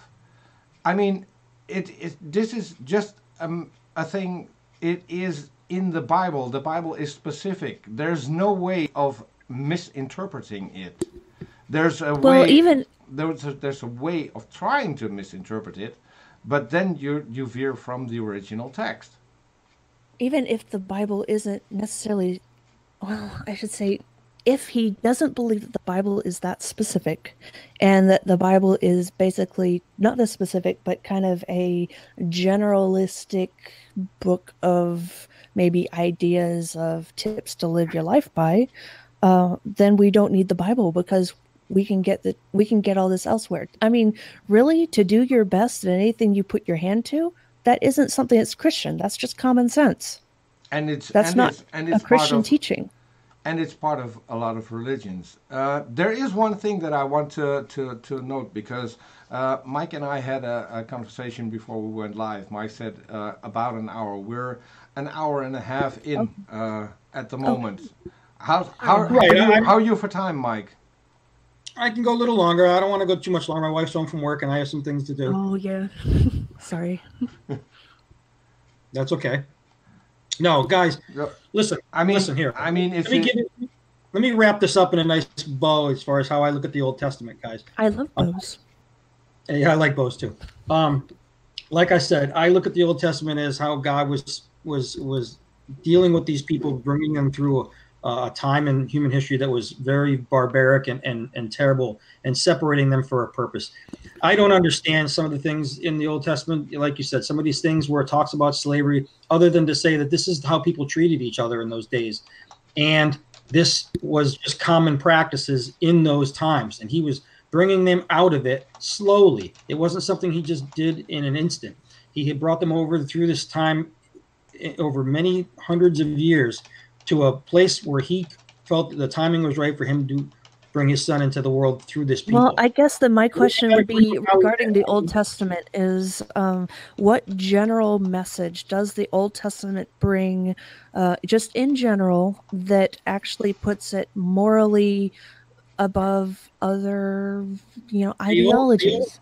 The Old Testament was meant to be followed by the Jewish people and the Hebrews because they were being separated from the world for a purpose to bring. So then, if the Hebrews, Messiah. When Jesus came, there was a new covenant. There was a new covenant. But if he wanted any group of people to follow these laws, then they weren't just that they were important because he actually told a group of people to do these things. I mean, that is. He told a group of people to do these things. When you look at it from the context that other people around them were doing far worse things. That is not a justification. I didn't say it was a justification. I'm saying that it was a way to bring these people along in righteousness and to bring them. He could say to not stone people for adultery. You don't really ease somebody from killing to not killing. You tell them, you don't have to ease them out of it, especially a whole group. If they're going to follow your laws, you expect obedience, you kill them for disobedience, then you tell them to obey and not do XYZ horrible thing, like stoning somebody for cheating or stoning kids for disrespecting their parents. I mean, you don't tell them to do these things, you tell them not to do these things. Well, in the person of Jesus, he did say those things and established a new covenant. But a perfect God was supposedly perfect at all points of time. A perfect God should have been giving down perfect commands. Not immoral ones, but perfect ones. Well, if he was perfect then, he will have shown it. You're looking at perfection from human eyes, what perfection is. If he changed, but just a second, if he changed that to not doing it, and then his perfection changed, and now not stoning adulterers is perfect, then obviously one of these is perfect and one of them is suddenly not perfect. Or, I mean, so now not stoning adulterers is perfect. So am I looking at that through human eyes or God's eyes now? Well, if it's perfect now, then it was perfect then, right? I mean, we look at how we look in our modern world as far as taking a life. Sometimes it's justified, and sometimes we say it's not justified. In times of war, our country, bombed Hiroshima and Nagasaki and killed millions of people, and somehow we were able to justify that act by saying it was going to save more lives by doing that than it would have invading Japan. Just to use that as an example, we justified dropping a nuclear bomb on people to say it was going to save lives. Now think about that for a second. Are you saying this is good or bad? What's good or bad? That dropping a nuclear bomb on people to save lives, are you calling that good or bad? I am saying that it's, of course, bad. However, we justified it as being good because so what you're saying is that anything can be. Wait. Because the end result was that fewer people died. In other words, our government said if we invade Japan to end this war, more people are going to die than if we drop this bomb. So we did something horrific. That was dropping a bomb on people in the interest of saving. And I know this sounds ironic, but we saved lives. That's how we looked at it. That's how they justified doing this horrible thing, that it was going to end up saving lives, which is a really weird way of looking at it, isn't it? Can I ask a question, Mike? Yes. So I've listened to what you think the Bible says, but I still don't. So you're obviously not getting your view of God from the Bible. My question would be, my question would be, where did you get this view from? Where did you get the knowledge from? Which things to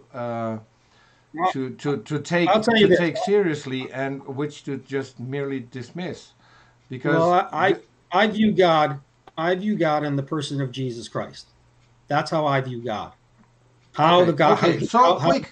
Quick question.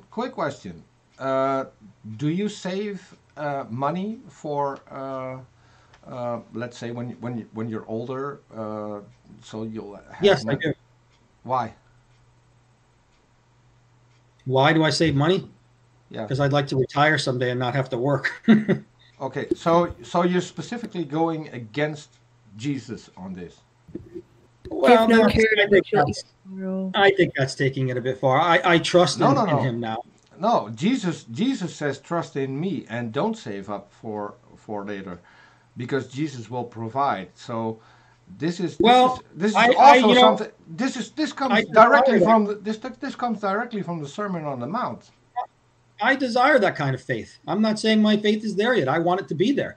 I'm working towards that. I'm not there yet. I never said my faith was. I would really advise you not to. I would really don't work towards there. Don't do it. Just stick with saving money and making sure that it's there when you need it. I mean that's terrible. That's terrible advice.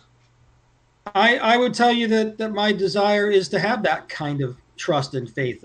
That's something that takes time, and I'm relatively new into this process. I think the lives of the saints show lives of people who did have the ultimate trust in God and trusted Him for everything. And I think that's what we as Christians are asked to do, and that's hard because we still have one foot in this world. I'm not, removed from it. I'm working towards having that kind of faith and trust in Him, and I think the more we trust Him, the more He shows us He can be trusted. Okay. I want to ask a final question, and I think then Sure. we should at least wrap it up. I mean, we can Sure. plan another show and go on if you're interested.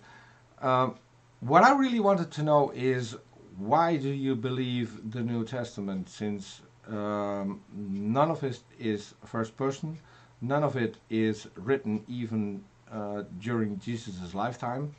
We have none of the authors, and a lot of it is even clear in the Bible that it is hearsay. They are writing down what they hear from other people, and the first Gospels were written down decades after Jesus' death, and it continues until I think a couple of hundred years after his death. Why do you believe that, when obviously the authors never met Jesus, never had any encounter with him? Well, here's the thing, Peter, and this is, if I had one point that I wanted to make here today, this is it. My faith came from an experience. My faith came before I ever read a word of the Bible. Mm-hmm. My faith came that day where I was changed. This experience that I had, which was the most powerful thing that I've ever experienced in my life, changed me in more ways than I could possibly even describe to you right now. And that came first. The Bible came second. That's what got lost a little bit, and that's I really think that shouldn't have, because well, you see, what would interest me is, how do you conclude that what happened to you came from a God? There's no way to test it. It's just you saying, well, this sounds like something that I've heard before, so obviously it must be that. And what would you say of an atheist who had comparable feelings and experiences? A heavy yoke, a heavy burden lifted from her shoulders. The freedom, the sudden freedom of deconversion, the lessening of burdens, the lessening of grief, the lessening of guilt, the sudden feeling like the whole world is new again, feeling like, oh, I'm actually free to pursue a certain interest, and I can now with the power of XYZ, and I no longer have to wallow in guilt and shame and stuff like that. I mean, that is in guilt and shame. When people say that, I don't understand that. I'm not wallowing in any guilt and shame. I'm not talking about you. I'm talking about me. Now I'm going to my personal experiences. I no longer have to do that. Now I had a born again experience, and I'm now an atheist, and it feels wonderful. So, I mean, if we're going to go by emotional experiences, spiritual experiences, mental experience, psychological, neurological, physiological, there isn't something that says that mine is factual and yours isn't, or that yours is factual and mine isn't. All it is intensity of a personal experience, which is good. I'm glad that you had this and that it helped you. I'm not saying anything bad about that experience. You're a better person because of it. You're happier because of it. You feel more capable and responsible because of it. And I feel the same because of mine. It's not something that I'm deriding you for. I'm saying that it doesn't prove a God. I'm saying that it doesn't disprove a God. But it doesn't prove one. I've got a follow-up question to that, Mike, if I may. So let's hypothetically, let's say that because there are actually two questions, and I should start with the first one. Do you want to know what happened to you, if what happened to you is actually what you think is that happened to you? Do you really want to know if that's what it was? The only way that I can surmise, I mean, if this had just happened to me. No. It's not about thinking. Do you want to know? Do you want to know? Do you want to know for certain that would happen to you? Okay, but would you want to know? If you had a chance to find out whether or not what happened to you was actually what you think happened, would you want to know? You're implying that what happened to me wasn't from God. No. That's not what it's implying. I'm not implying anything. Something happened to you. We agree on that. I believe you, because I don't think you would make it up.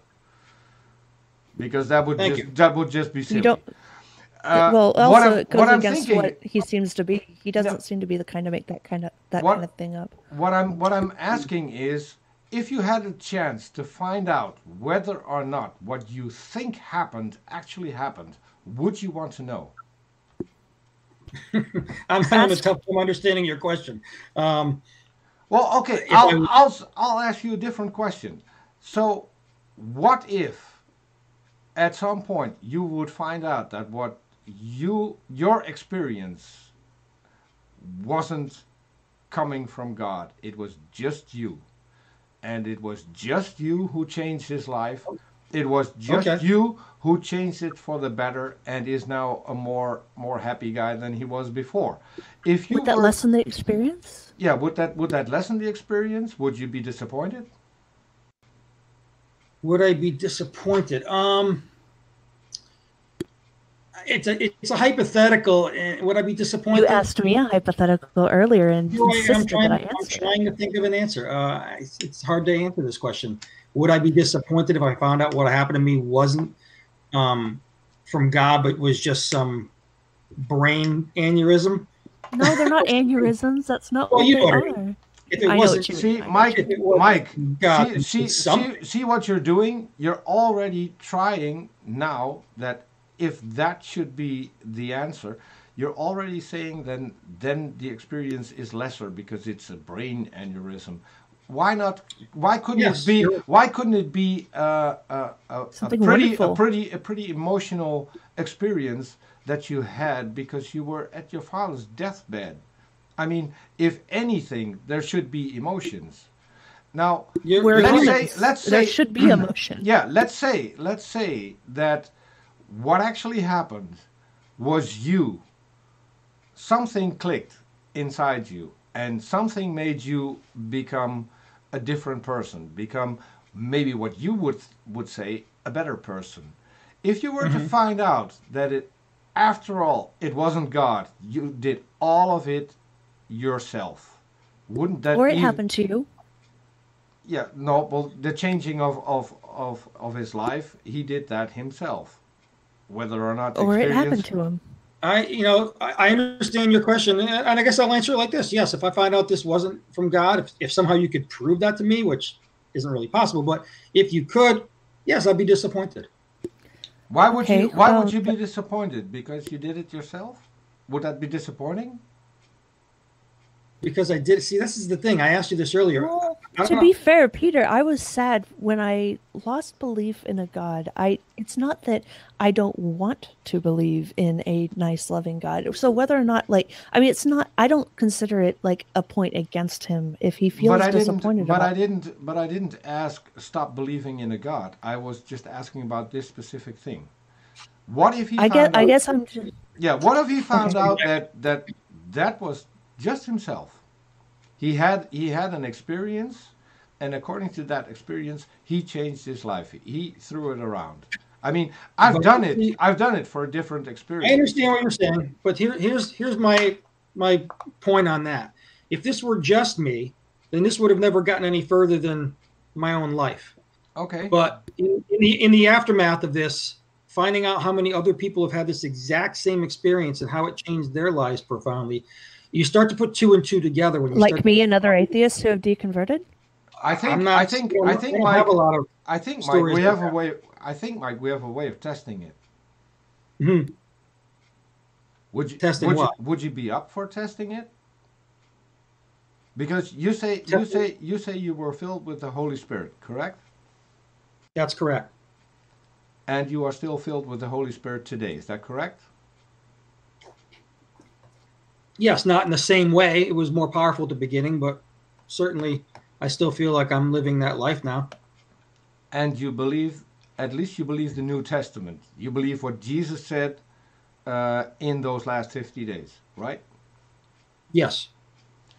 According to Jesus, and this is not me telling this is what I've read in the Bible. According to Jesus, you should be able to perform miracles. You should be able to heal the sick and to raise the dead. Mm-hmm. Are you aware that that's what Jesus said, and can you do this? I've never tried, so I can't say that I can. I believe in the New Testament that these things did happen.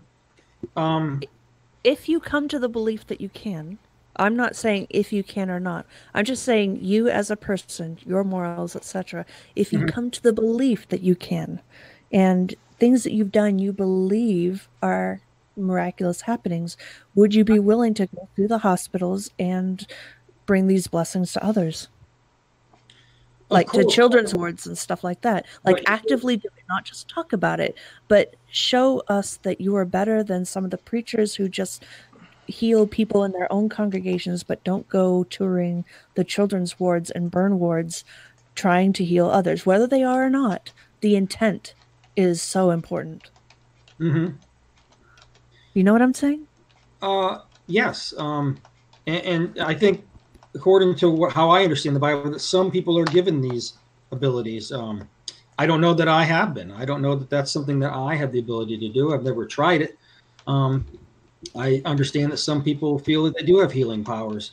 But if you do end up believing that you have a gift or that you're being worked through, would you be the type of person who would be willing to go to the ailing in a hospital instead of requiring that they come to you for preaching to first? Would there be? Yeah, I guess I wouldn't require anything like that. That's a no. Yeah.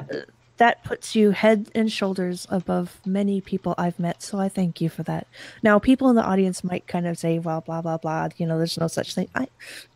That's neither here nor there. I'm just wondering what kind of a person you are as far as, acting on what you think is. Listen, the main reason I came on the show, and I told Peter this earlier, is because my time on Twitter has been, I haven't really enjoyed a lot of my time on Twitter because it's been, to me, not a good place to have conversation. It isn't.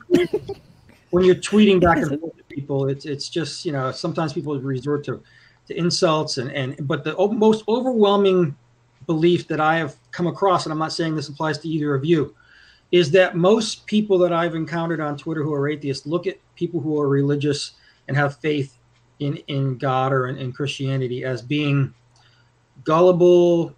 You hear the term, goat herder book written 2,000 years ago. You believe in sky fairies. You believe in, and they look at it in a condescending way. In that, how could you possibly believe in something that has no evidence for it? How could you believe in something that doesn't have any proof or way of, And I used to look at people who were religious the same way for my entire adult life. I thought my own brother had lost his mind because he became really religious, and I didn't know what happened to him. And I looked at religious people the same way that many of you do, and say, "How could you believe in such a thing? How could you be dedicated?" Yeah, I don't think that approach is helpful. No, I don't think it is either. But I'm just saying it's one of the more predominant sentiments I've seen expressed towards me on my time on Twitter. And the main thing I wanted to get across to people, Mike. I told you when people don't know this, but we had a talk before we went live. That approach only works if there's a woman across the globe that is running damage control when you don't know that she's doing that. Right. That's the only way where that approach works. You need that particular woman, and then you can later invite her to become your co-host and I hear you. become very just, aggressive in a well, I mean, conversation. if we want to get into different, approaches that have been thrown at the other party, we could go on about the things that we're accused of by, for lack of a better phrase, your side. I'm not going to bring that up in specifics because I will tell you something also that I want to say is that I disagree many times with some of the Christians that I come across on Twitter who come across very condescending towards atheists. I never try to do that. I never, ever want to make anyone feel bad for not being a believer. That is the last thing I would ever want to do. I'm trying to lead people to what I believe is the truth about the world. So I can't do that if I'm insulting them. So I never, ever want to ever insult someone. So you might find this interesting, but while I lean towards a bit of polyamory, I do have a husband. He is 20 years my senior, and he's a Christian. I married him as an atheist and him as a Christian.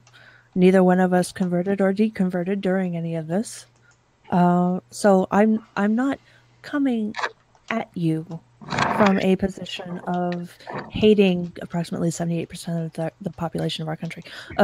I'm coming at you from just the context of a discussion on religion, why I don't or can't believe these things. I know that this does not make up who you are. You're many things. You have different interests. Maybe you like a bunch of coffee. I don't know. Maybe you like spaghetti. I don't know. You're not just a Christian. I get that. And I think a lot of people miss that. We see Christians or Hindus or whatever, or atheists on Twitter and think that's an atheist. No, that is not an atheist. That is a person who doesn't believe in a God. They are also maybe an artist. Maybe they're a football lover. They're also a father, a husband. They're also, a construction worker. They're also a mechanic. They're not just an atheist. They're not just a Christian. Right. They are I got to tell you, one of the things that changed in me after my conversion is I immediately began to look at every other human being on earth as a brother and sister. And Hold on, it's not a conversion thing. I guess when you said that, it told me that you thought that this is something that is unique to Christianity and unique to your conversion, and it isn't. Well, for me, it was because I'd never experienced it before. It was unique. I'm just saying it's not unique to that type of experience. Okay, I wasn't trying to be, say this is my thing about me, but I experienced the conversion. There's no doubt about that. So and for me, like I said, I just wanted people to know that for many people in this world, this faith is it's a response to an experience. It's not a blind faith that I just decided one day, hey, I'm going to believe in this book that my mother and father told me about, or people told me about, which is the overwhelming opinion I seem to get from a lot of people, that they think this is just a blind faith, that you just are too gullible to. I guess I have a question on the faith being blind or not. At what point does your faith become considered by you? I'm not talking about anybody else here, just by you. At what point does your faith become not faith but knowledge? Going from belief in something, because knowledge and faith are both subsets basically of belief. There are different types of belief, whether you believe in something because of evidence or you believe in something despite having no evidence or despite evidence to the contrary. You still believe something. It's faith, even if you don't have evidence for it. But if it's not blind, if you do have what you believe is evidence, then you have belief that is more along the lines of knowledge. It's no longer faith. So I'm asking you, just out of curiosity, where your faith stops being faith and becomes knowledge. Yes. From the day I die. That's when. So how much of what you believe now do you believe you know versus believe on faith versus believe on evidence? How much do you think? I would say that most of what we know as humans about ancient history, we know because people wrote about it. Not because we were there and experienced it, but because we believe what people wrote who came before us. Before the advent of the videotape or the audio tape, We had to just believe what people wrote about things that happened. So I believe the Gospels were written by people not necessarily trying to deceive and make up a fake religion. I believe they were writing them as eyewitness testimonies to what they had seen happen. Okay. So do you believe that to be? Do you believe this? I have a question. Because if that is what you think, what do you think about any historian archaeology ever alive around that period, never mentioning archaeology, Jesus, never mentioning archaeology, never mentioning Jesus? What do you think about what do you think about the fact that none of it is verified anywhere else outside the Bible? There are secondhand accounts of Jesus and his followers from as early as yes. I'll send you the link later, but there's plenty of Roman writers in Greek who wrote secondhand about Christ and his followers. Tacitus? I don't have it in front of me right now. I'll have to get you that later. If it's something that important, it should be more than just one link. I mean, we're talking about Google Scholar, right? Scholarly stuff that's peer-reviewed. This is something that important. This was not witnessed by everybody in the world back then. This was only witnessed by a small group of people, and they did write about it. I don't know how much you would expect to be written about something, because not everybody. Our justice system does not rely on eyewitness testimony from like 20 years after the fact, right? I mean, our justice system cannot do the whole, whatever that was. Right. I mean, there's every reason to believe these accounts are accurate, and there's lots of reasons to believe they were written, or at least originally written, because they could have been passed down and rewritten, and you don't know exactly. But the study that's been done of how they were phrased lines up with that period of time around 2,000 years ago. What about when the other studies contradict that? What do you do with this? Once again, you have to understand, my faith doesn't come from the Bible. My faith comes from an experience that led me to the Bible, which explains my experience to me. I guess I'll be going back to something that I think he was a geologist. He had, he was a Christian geologist, and he said, even if all of the evidence points against the Bible, I'll be the first to admit it. But because of my belief, I'm paraphrasing, but because of my belief, I have to choose the Bible over evidence. How would you regard your position in relation to that? If all of the evidence pointed away from the Bible, how would you react? If it all pointed away, I mean, it doesn't, though. Well, I'm asking a hypothetical. If it did, okay, if all the evidence pointed, I guess at some point I'd have to question my beliefs. If everything pointed towards it not being true, but I don't think it does. I think at some point, though, you need to look at the volume of people who believe and who have believed for 2,000 years. And say, what's going on here? That's all. Well, I mean, if you want to look at the volume of people, there is a higher volume of people who have not believed that. So if volume of people is what we're going by, then that would work against what you just said. Well, correct. I'm not saying that's necessarily the be-all, end-all is the amount of people, but certainly I would ask that you would just look at the last 2,000 years and the effect that this one life has had on this world. And ask yourself the question that if this was just a normal man who lived a normal life and people wrote tall tales about him and lied. What I would say is that the effect of a belief system has had a lot of effect on the world, but I don't connect that necessarily with just one man. Can I ask just a quick question? Because sure, I don't have to finish my sentence or anything. That it's relating to this. There's a poll recently. So there are twice as much Christians as there are atheists. Christians are in decline. Atheists are on the rise. So it won't take that long for there being more atheists than Christians. Is at that point Christianity no longer true because more people believe that it isn't? No, see, here's the thing about truth, Peter. We are all living in the truth. We don't get to choose what the truth is. The truth is the truth, and if there is a God, then He exists whether we believe or not. And if there is no God, then He doesn't exist, and I don't get to decide if He exists or not. I agree. We're all living in the truth, and we will all maybe find out one day what that truth is, but we don't get to choose it. Just so you know, I don't think that is a profound statement to any of us here. We all do believe that the truth is the truth, and we don't decide what it is. Right. I agree. We can agree on that. We don't get to choose. But could you answer Peter's question? What was it again?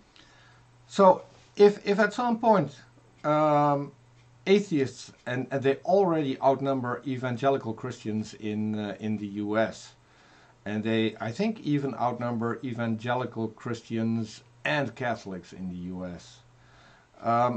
So if more people believe it's not true, will it then at some point be not true?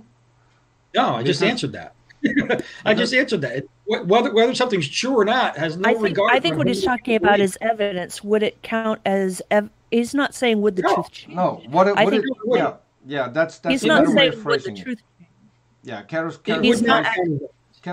phrased it a little bit better. Would that be evidence that it's not true? No. Would a lot of people believing in your faith be evidence that it is true? No. Not evidence. But at some point, this is the point I was trying to make. At some point, when you see so many people who have believed for thousands of years, if you only believe that he was a normal man that people wrote fake stories about and told lies about, and this whole faith is nothing more than a lie that was told 2,000 years ago, does it make sense to you? Hold on. Because let me just finish my statement. I mean, would it make sense to you if he was just a normal person that 2,000 years later there would still be 37 million churches and nearly a third of the world who believe he was divine? Does that make sense? Counter to that, if so many people believed that he was just a person, more than half that plus or twice that plus, if so many people didn't believe that, don't you think there's something to that? I mean, the opposite can be said. There are way more people who don't believe in your faith, and shouldn't you be thinking, for thousands and thousands of years, people have not believed in Jesus, and more people than do. So, I mean, shouldn't you be taking that into consideration, just like you're asking us to take your argument into consideration? Another important point. It is true or it's a lie. It is true, or maybe they were wrong. I mean, you don't have to say that it was a lie. People can be mistaken. People can be mistaken. The experience you had, you attribute to God. You could be mistaken. It doesn't mean that your experience is a lie. It doesn't mean that what you felt and how you felt it is a lie. It doesn't mean that the conclusion you made is a lie. You could be mistaken. That is it. That's true. I guess that's not a false statement you made. That you're right. I could be mistaken. I don't think that I am, because, like I said, this has happened to a lot of people, and to me, this explains why there's so many people who believe. But then, what about this happening not to a lot of people, and this happening to a lot of people upon deconversion? So, I mean, if that is evidence for what you believe, then it is also evidence for what they believe. It goes both ways. And does it not? Or is it's also not something that is happening only in Christianity. I mean, well, that was kind of what I was saying. Yeah, there are people who have near-death experiences and who see completely different imagery than Christians. So, let me ask you this quick question. Do you see in the world a difference in how Christians try to attract people to their faith as opposed to other religions? Do Christians proselytize more? Do Christians go on mission trips to poorest parts of the world more than other religions do? No. No. They don't? Especially Islam. No. You don't? Do you see lots of missionaries from other religions going to Africa and the small poorest but parts missionaries does not somebody liking an idea and going to spread it. I mean, devotion does not make something true. And if it does, just a second, if it does, then that means Islam is the way, the truth, and the light. Well, no, you look at the difference between Islam and Christianity, and Islam from its very inception was a religion that was forced on people. And Mike. Well, even if something is forced, just second, Peter. Okay. You said that something isn't true because it's forced on you. But what if a truth is forced on you? Does that mean it is a lie? It doesn't matter how you come to believe it. Something is true or it isn't. You're right. That's true. My point, the distinction I was trying to make is that there's a difference between how Christianity spread in this world and how Islam spread. Okay, but that doesn't make one true or not. That just makes one method nicer or not. I have an important question to ask. You said Christianity has missionaries, and let's go what you think. You think other religions don't have that. Just a second. Shut up, Bo. No, wait. Look at Bo in the side chat. Yeah, I saw it. But if these people are spreading the gospel and going to different countries, and yet Christianity is on its decline, wouldn't that be a strong sign? Even though people are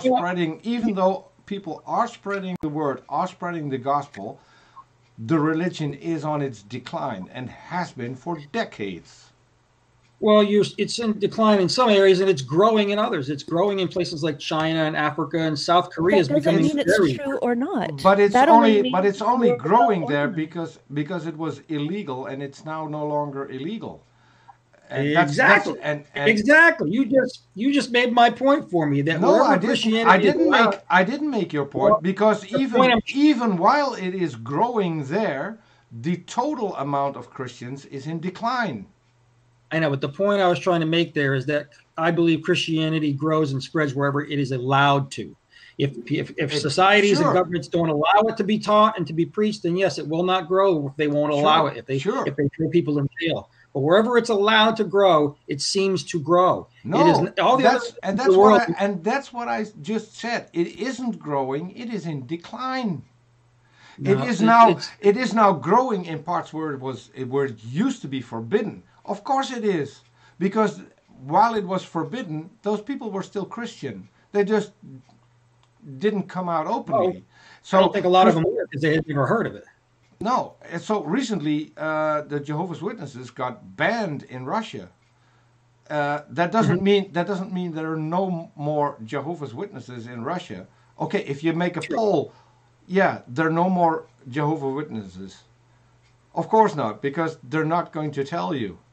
And the same goes for Christianity. Those Christians were already Christians.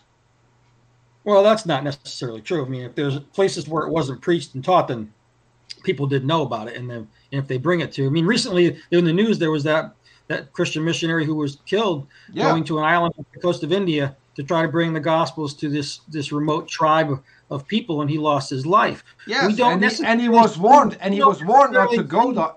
He was warned not to go there. Listen. Let me make my point. Oh no, I want to address this. He was warned not to go there. He was forbidden to go there, and they knew he could bring disease there and kill them. And he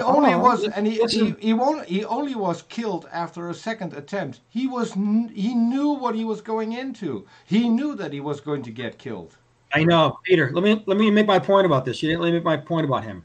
What I'm saying is, this man felt so strongly about sharing the truth of Christ with these people that he risked his life knowing he could be killed.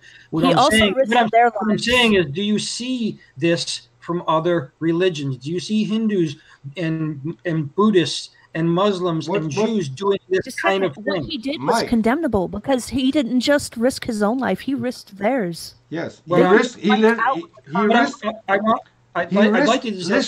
Mike, listen.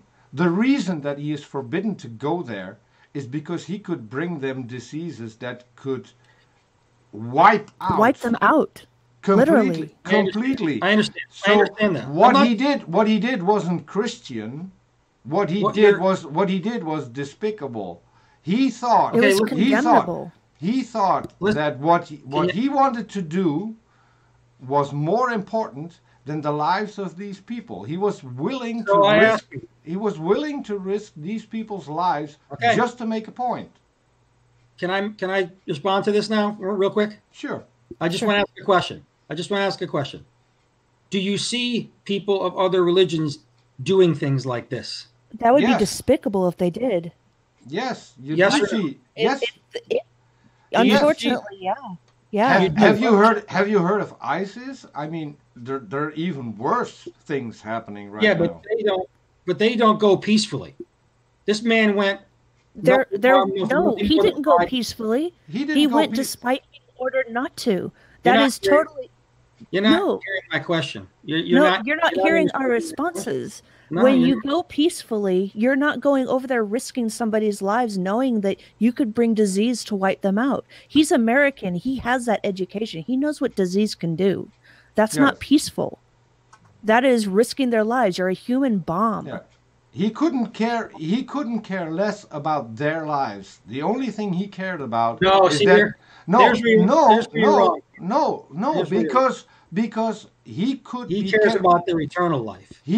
So it's okay if he actually. So what you're saying now is that killing them save their eternal souls. What ISIS is doing is correct. Killing people, blowing them up, that's correct. 9/11 was to save them. It was all just to save them.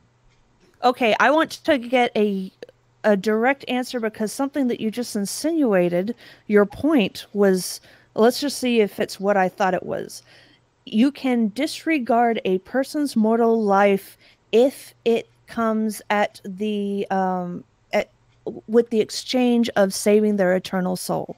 You can go ahead and do something that you know could very well kill them if it may save their soul. No. Can you do that? Listen. The only reason I brought this guy up as an example is that something had him so convinced that in the divinity and the belief in God and Jesus that he was willing to throw caution to the wind and do something like this. And I'm not saying what he did was necessarily. I'm just saying he was willing. He was Mike. He was willing. He was willing to wipe out an entire tribe for his convictions. To bring the gospel. That was what he was willing to do. He was willing to kill every single one of them, men, women, and children, just to bring the gospel. His gospel was more important than the lives of children. Let that sink in for a moment. Just for a moment, let that sink in. No. I'm trying to say, those are the cold hard facts, Mike. No, well, you're not letting. Those are the cold hard facts.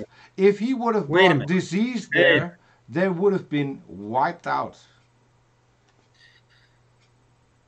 Like I said, my only point for bringing him up at all is to show that there is a conviction, it seems sometimes, with this faith that comes from somewhere, and it's not from a book.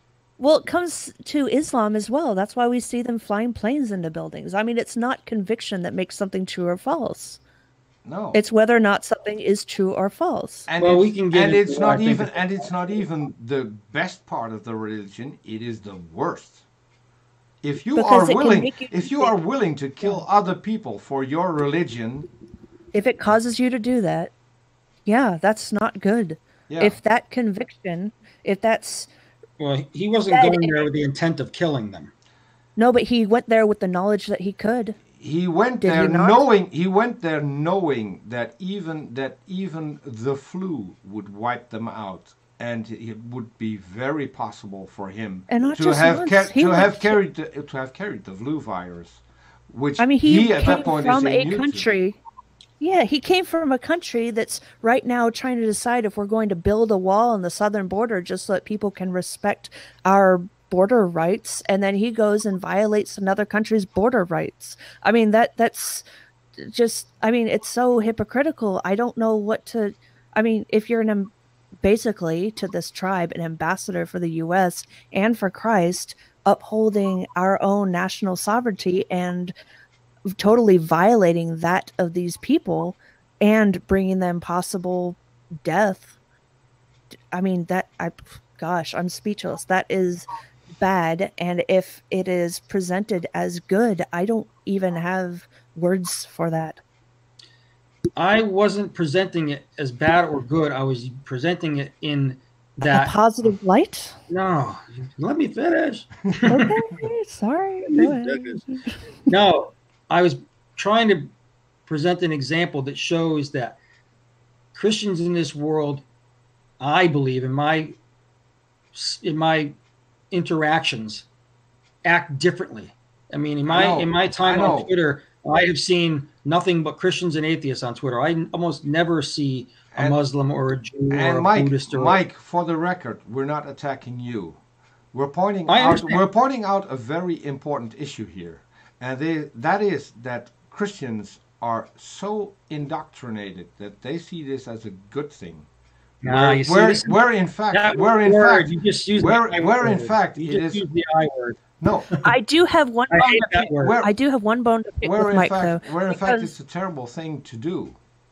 I hate that word, Peter. Okay, well, no, you can hate the word, but every single time you go to church, that's what they will do. They will tell you that this guy was a good guy.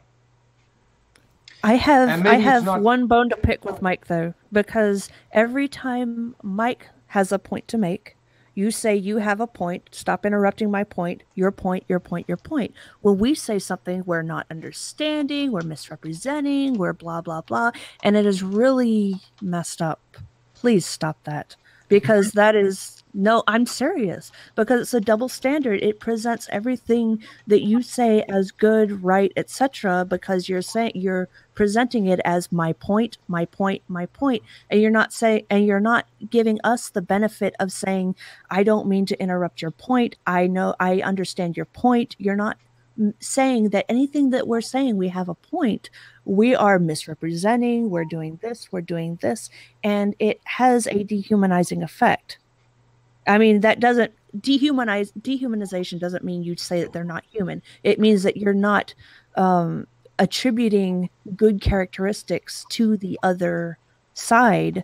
You're making them out to be lesser than. And for you to never intend to do that. So, and I don't think that were your intentions, but I don't think they were your intentions. It was just what was happening. Everything you said was a point. But everything you say is a point, but not ours. I hate to do this. We're coming up to 2.5 hours. I really wanted to bring this to a close. I mean, Mike, I would love. As a wife who loves it when her husband comes home, I want you and your wife to have some personal time together. Yes, as my wife, you said that very nicely. Shut up, Peter. But Mike, I would really like. Wife. No, you're not. But according to Twitter, you are apparently. So, oh Lord. Yeah. Make me a sandwich, Peter. Strange things happen. I mean, go mow the lawn. One day you're still married to a guy in the U.S. The next day you're married to a guy in Holland. I mean. What can you say? What can I say? The more men, the merrier, right? Yeah, Twitter is miraculous. Yeah, I know you think that. So what I would really like to do, I want to bring it to a close. And now we just got to get Christy in here. Yeah, and I would like Mike. Would you want to come back and to have another conversation? I told you you've got one at least. Where you bring up the topic and grill us. But I would like to continue this one as well, because there's so many things we didn't get to. True. I just like getting my hands on everything. I would do it again sometime. Okay. That would be great. And also, I mean, I think if we have another talk, I want to know more about you, more in a I say the word more so much more than I should. A more well-rounded way? Because right now we're just hearing about you in terms of your religion, your faith, how you identify with atheists, and it'd be neat if we could see what else you are. He has a testimony video, and I think that it would be good for me to link that in the description. Yeah, go ahead and link that. So people can watch. People who want to know about Mike and about his testimony. It would be a good thing to just have that in the description as well, because I've seen it. The people who are in the side chat haven't, and the people who are watching this later probably haven't. So I'll put that in the description. For now, okay. For now, I think we should end this one. I'm looking forward to the next one, Mike, because you're a good conversation partner, and there's still a lot. I do like talking about this. I like talking about my faith, and I like it when it's respectful. And this is what I don't feel I always get on Twitter, because sometimes people resort to name calling, and I hate when that happens. Yeah, that's on both sides. I've been less and less of a fan of Twitter lately. Peter could tell you this. I've hardly been on in the past 2 or 3 weeks. Yep. Just because of that very thing. I just can't take it. Right. I mean, call me a snowflake, but I don't like the constant disrespect. Well, I told Peter this too, and I find that what makes Twitter unbearable sometimes is the anonymity that people have. And I think, unfortunately, anonymity allows people to be their true selves, and that's not always a good look for people. See, I can't be anything except anonymous because of a safety issue. I understand why some people, atheists, are anonymous, and I get it.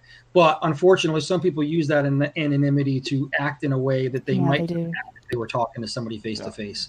And that's what I don't like. Yeah. Okay. That's why I don't like it.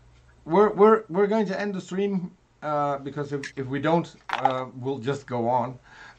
Okay. For people who have made it this far, I want to tell you that keep an eye out. We're going to do a special show on Jehovah's Witnesses. We're in the process of setting that up. We'll stream that on multiple channels.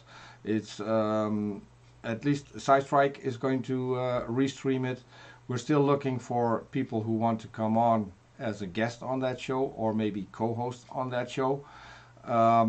Keep an eye out. This is an important issue, and I probably won't be on that one because of some of the things it entails. It's to take away from a hashtag trigger. Seriously, yeah. It's really hard. It's a really hard topic.